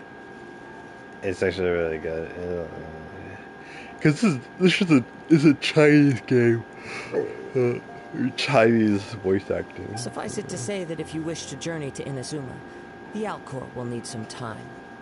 You will be notified once all the preparations have been made. There are some anime where like the dub is actually pretty decent too. Bakano, the dub is really good. Ghost Stories had a really good dub. Fucking Ghost Stories. Touch me harder. In the meantime, I intend to embark on a journey of my own. I will travel all across the vast lands of Liyue in the hope of finding a way to reawaken the vision. Okay, Kazuha, no one asked you. Paimon believes you'll find a way for sure. Yeah, that's just the freaking like Google automatic response. Thinking, haha, yeah. Good luck. Yep. Smiley face. Thank you. May both our journeys prove meaningful. One final word of warning. The part of your journey that lies after the storm may well prove to be the most arduous. Well, yeah, because I'm infiltrating a closed nation. It's because I don't have the proper documentation.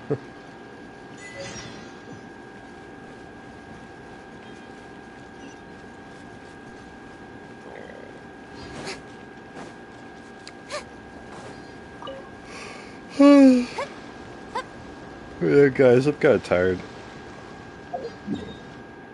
I want to drink more alcohol.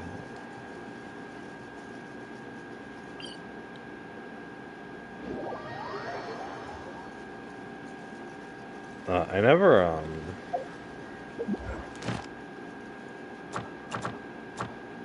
what did I do? Yeah, see, I completed like a whole ass story mission tournament arc, and they only give me like 6 of these things.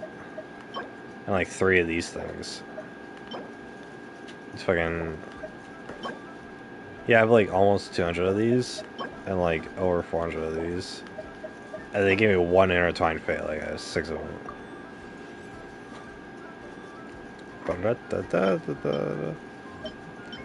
them.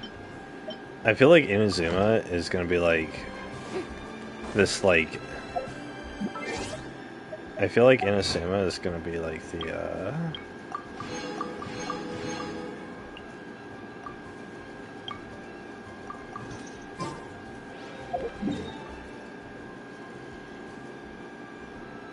like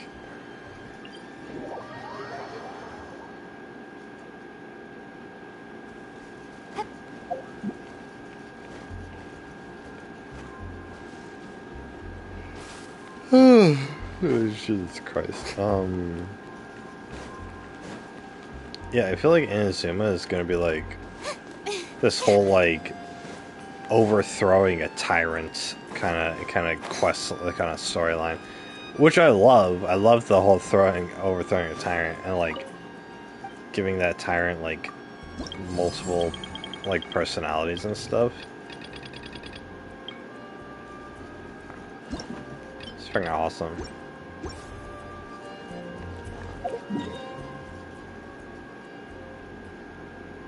But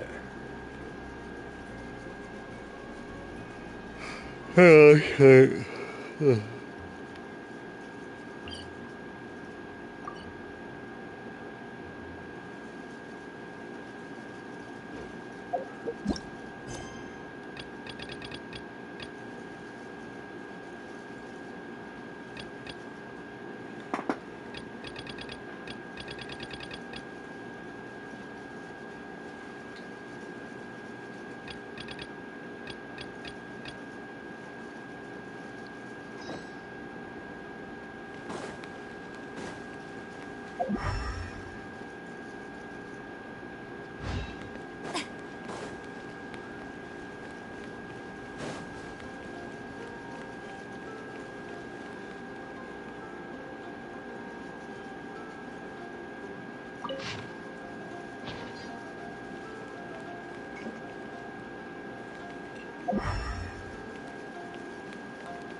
What am I doing with this guys? Do the stars the posters?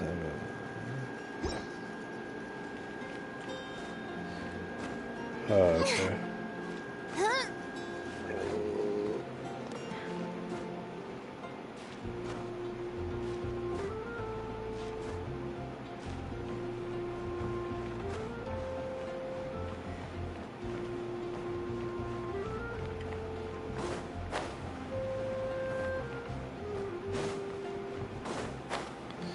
But yeah, it's... What was it talking about? What the fuck was it talking about? I was talking about something. I have no idea what I was talking about.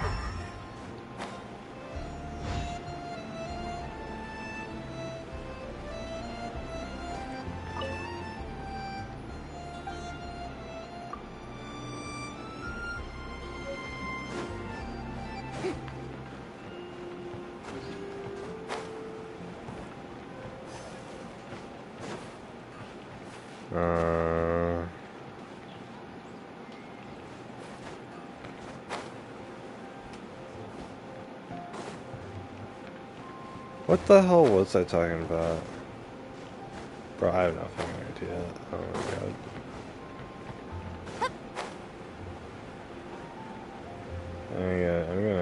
This is gonna rewind this stream.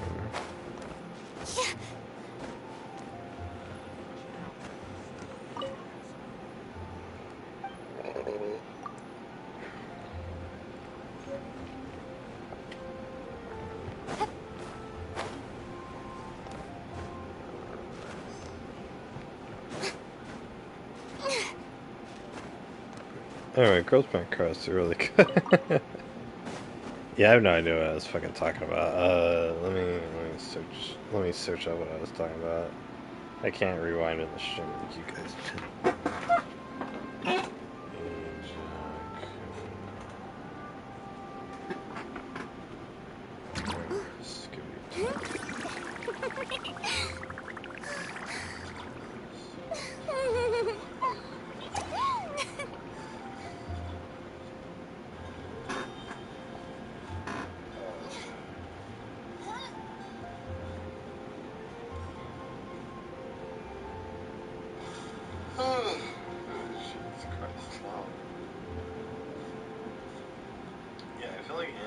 Is going to be like this whole like overthrowing a tyrant kind of quest, like kind of storyline, which I love. I love the whole overthrowing a tyrant, like giving that tyrant like multiple like personalities and stuff. It's freaking awesome. The fuck am I talking about?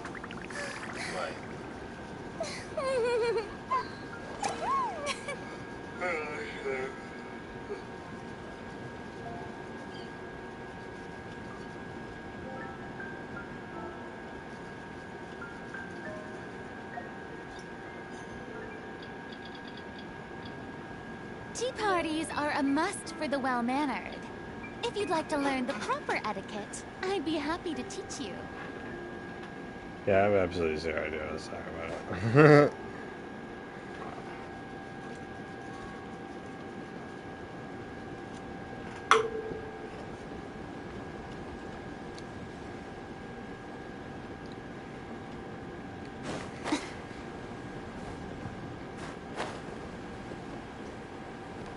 Yeah, I think it's gonna be cool. I assume it's gonna be like that.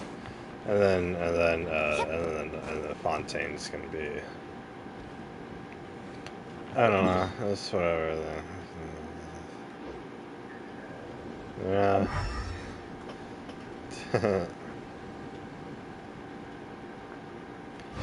The thing is, freaking Japanese whiskey sucks. I gotta remember to not buy this shit anymore.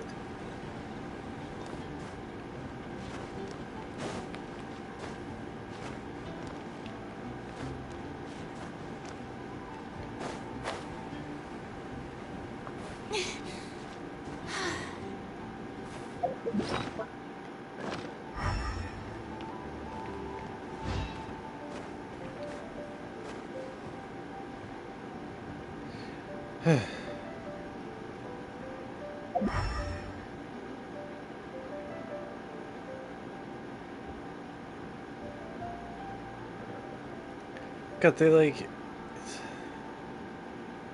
fucking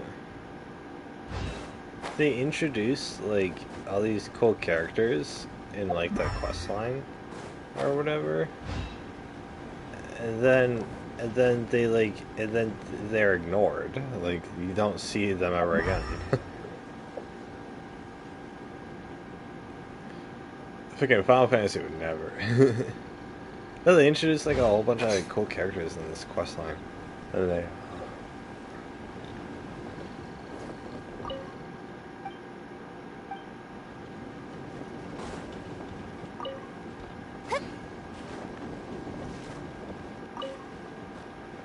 but then they never touched up on it again. And it's like a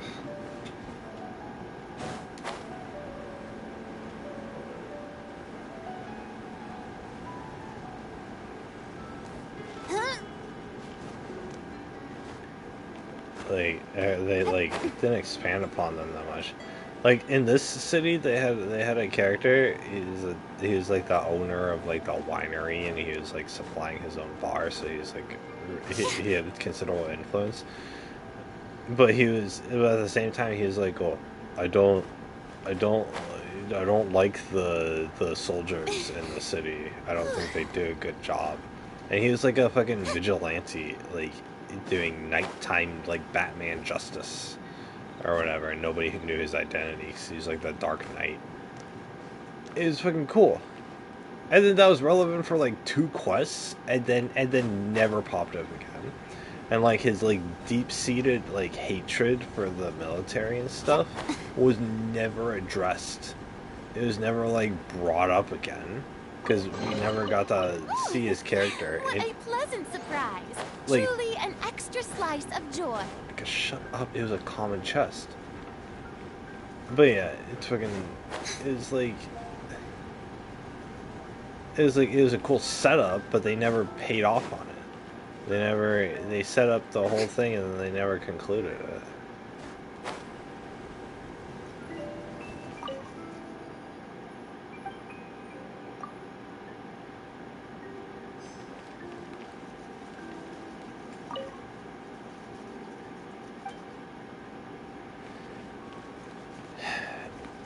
Is like, okay, fine. And then fucking the leader of those of the knights is like that dude's student. And she's like, "Oh, I want to carry out my own justice, but I can't. But you know, I have to do it off the record because it wouldn't be befitting for the knights." And so crap.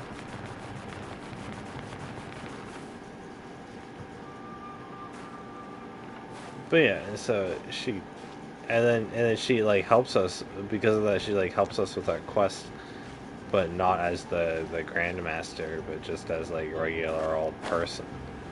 It's like cool, but they never expanded upon that. And then we leave the area. Like, I did the entirety of Leeway, and I never came back to this city. It's fucking, I don't know, it's like, come on, you got, like, interesting shit here, like, you got interesting characters, like, do something with them. Do something with them. That's not freaking, like, like, you're forgetting about them. Like, finish the character arc, or kill them or something, I don't know. Just anything other than like, oh yeah, no, they're still alive, but we're just never gonna talk about them again. Like, they're never gonna talk about them again. Why?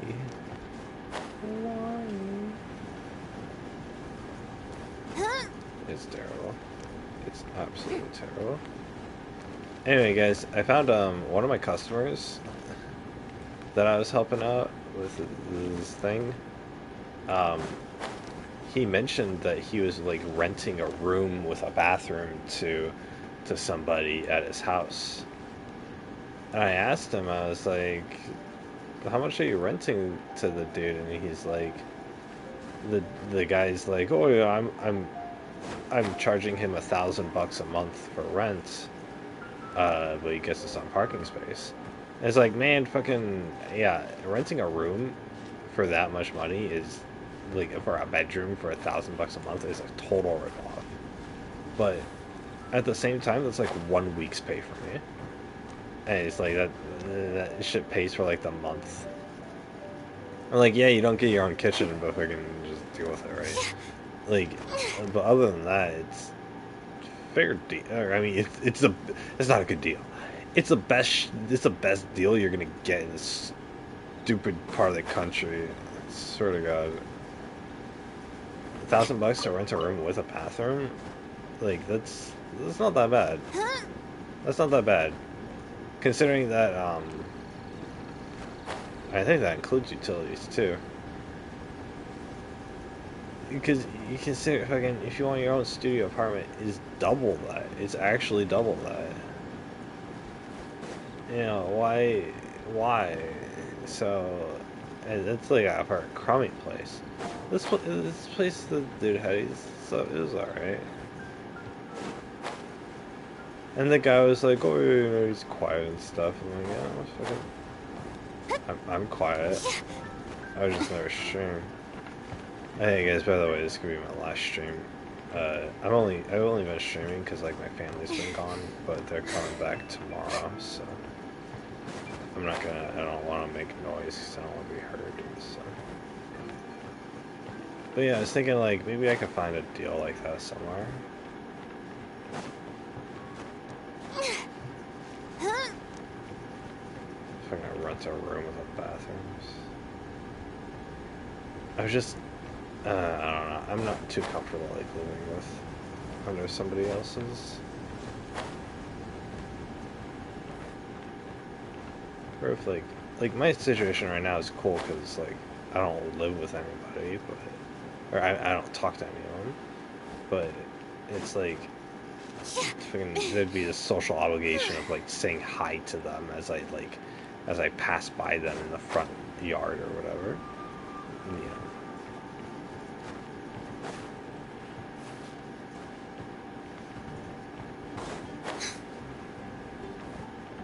So it's like it sucks. Where is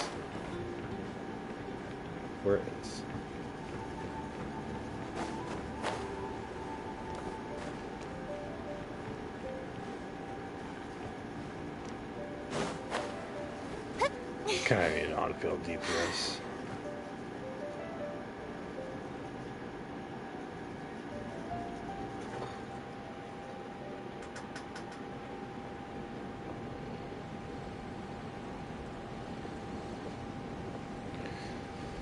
Yeah, can you join the...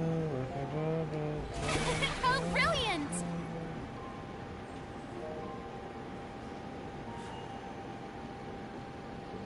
Yeah, guys, I think I'm gonna get off. I don't know where the last wanted poster is.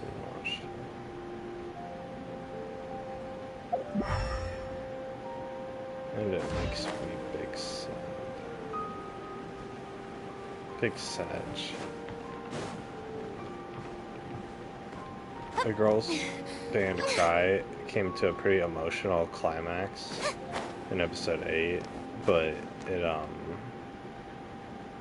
but then there's still like 5 more episodes left, and so I'm confused because like how are they gonna make these next 5 episodes like interesting enough to like be, you know, keep you invested in the story and the characters and stuff when they've like seemingly solved their problems, unless they haven't solved their problems, in which case I'm all on board for it and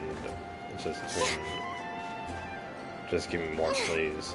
I like these band members. I like the facial expressions they make. I think that's what it is. I think that's what's selling me on the show.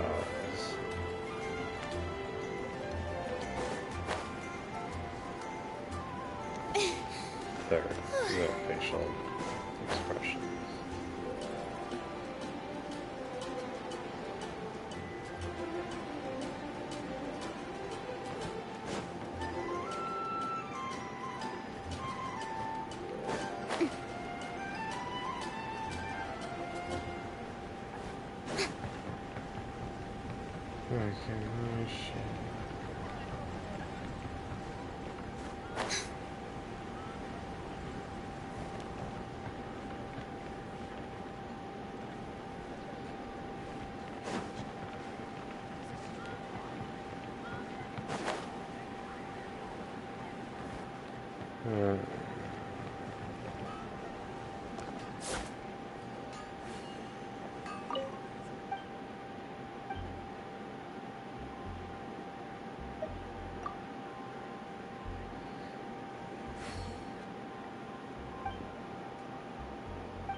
I want to increase my world level. If I increase my world level,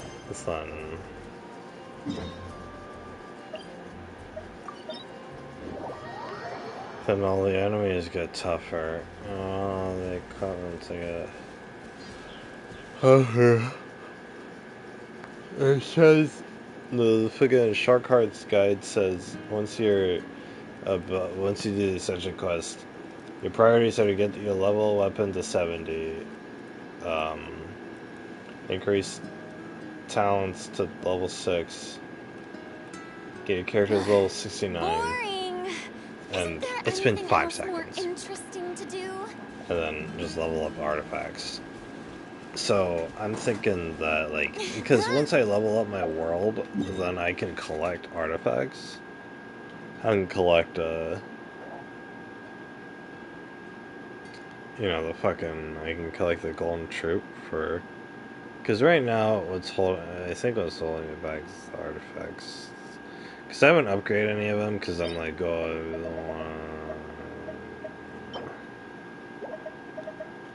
I don't wanna, fucking, whatever, right?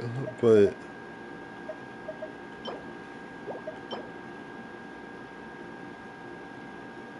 increase elemental damage.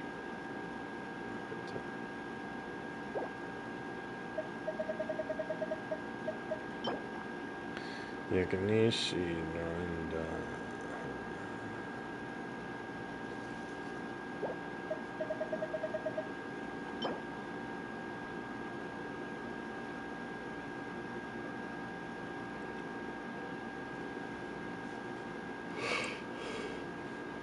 The fuck?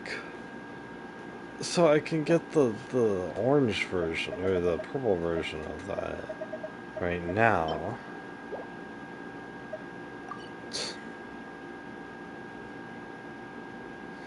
I got more guides on this.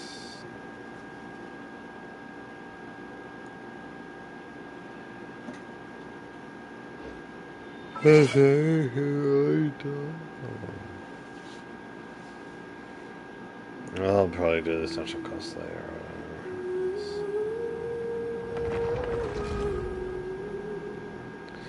Anyway, guys, I'm tired. I'm going to bed.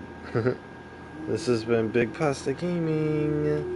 I've been Big Pasta Gaming. I love Big Pasta Gaming. See you guys. Like I said, it's gonna be a psycho on my stream. Last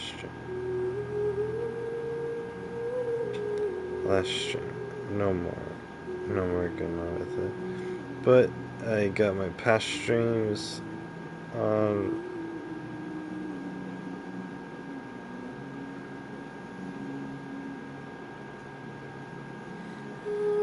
I got my past streams on.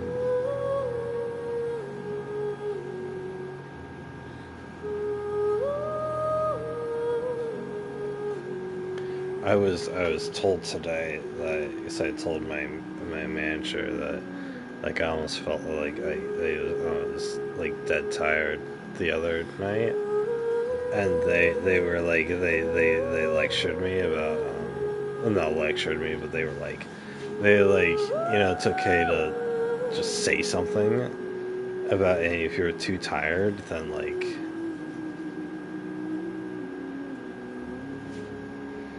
you know.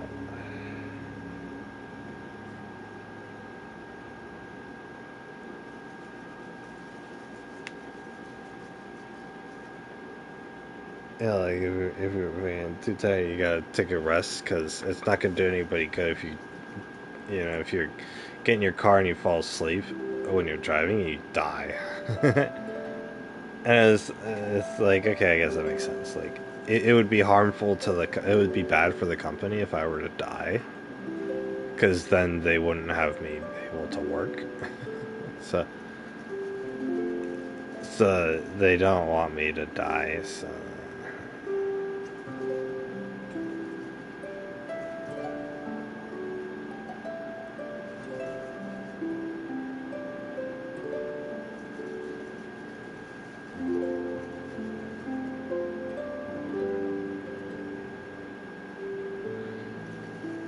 But yes.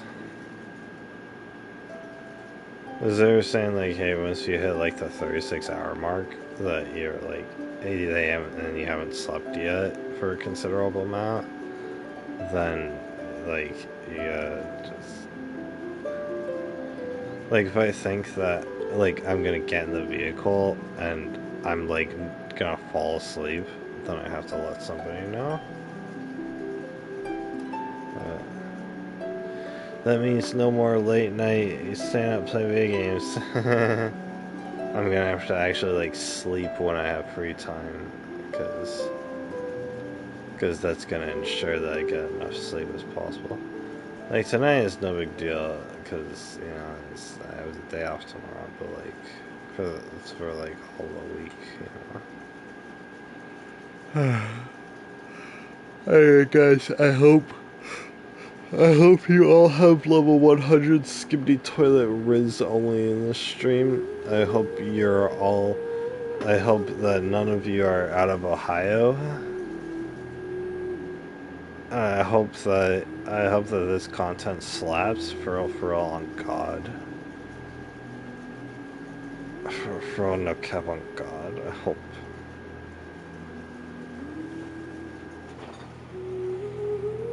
I want to get poked tomorrow, but it's too far. What if anyone delivers the poke from that poke place?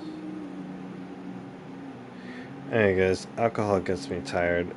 I've had maybe like a half a cup's worth of whiskey, and I'm already like about to fall asleep. So have fun, guys. I've had streaming is Big Pasta Gaming signing off. I hope you guys enjoyed this stream and my ramblings and everything. I can't wait for things of the future. Multiple things.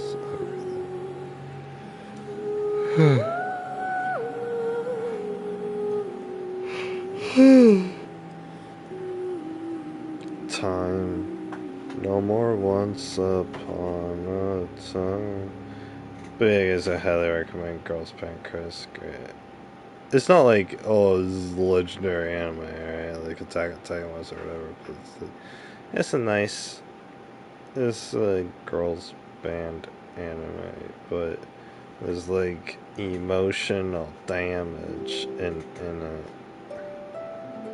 this is funny. That is necessarily funny. Good night, guys. No more streams. Hope you guys enjoyed my little streams here. I pulled Farina. Yay, I got Farina. I'm so happy. I got Farina. I did it. And now I'm gonna be saving up a whole bunch of money for other characters. It's not gonna be fun because I'm gonna have all this money that I can use for pulling, and I'm not gonna be pulling. I could be pulling for Farina. It's one of the 2 skills. Not worth it.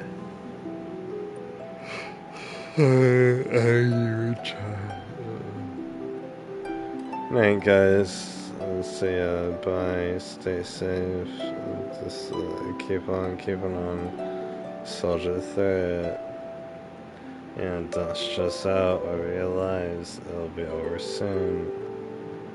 Hang in there. Very happy.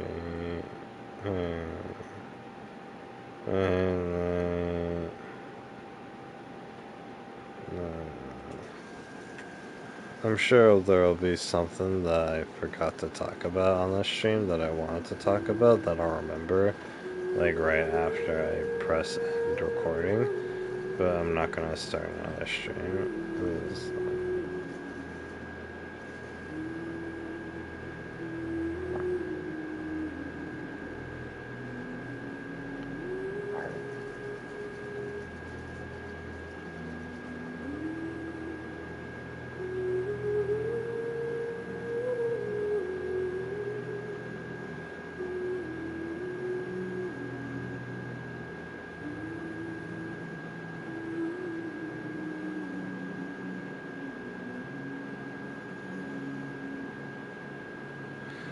Holy shit. Oh my god. Okay. Good thing I can't beat this now. I have to get into real bed. Okay. Good night, guys. Good night. I'm dozing off in my chair. Holy crap. I started dreaming about like being in the hospital. I hate that. I hate like I'll like doze off for like 30 seconds and I'll start like a dream will start and it'll like procure the setting and everything. But then I like snap myself awake. It's been like a minute, and I look, and there's somebody I don't know in the passenger seat. I'm like, who the fuck are you? And they're like, I'm the dream. And I'm like, shit, I'm still asleep. And then I open my eyes and I crash into a semi-truck. I'm just kidding with that last part. It was a normal car. I'm just kidding. But, yeah, there's again. It's got that whole, like, is the one scene where she's like hanging out on the playground and it's just like signed that, and then like the whole world, and then when somebody comes up to Albert, the whole world turns dark and all she can see is her screen because she's like hiding from the fact that she's not real.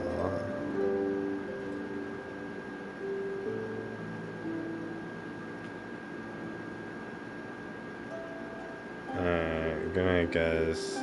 Have a Merry Christmas. Merry Christmas. Oh, good night.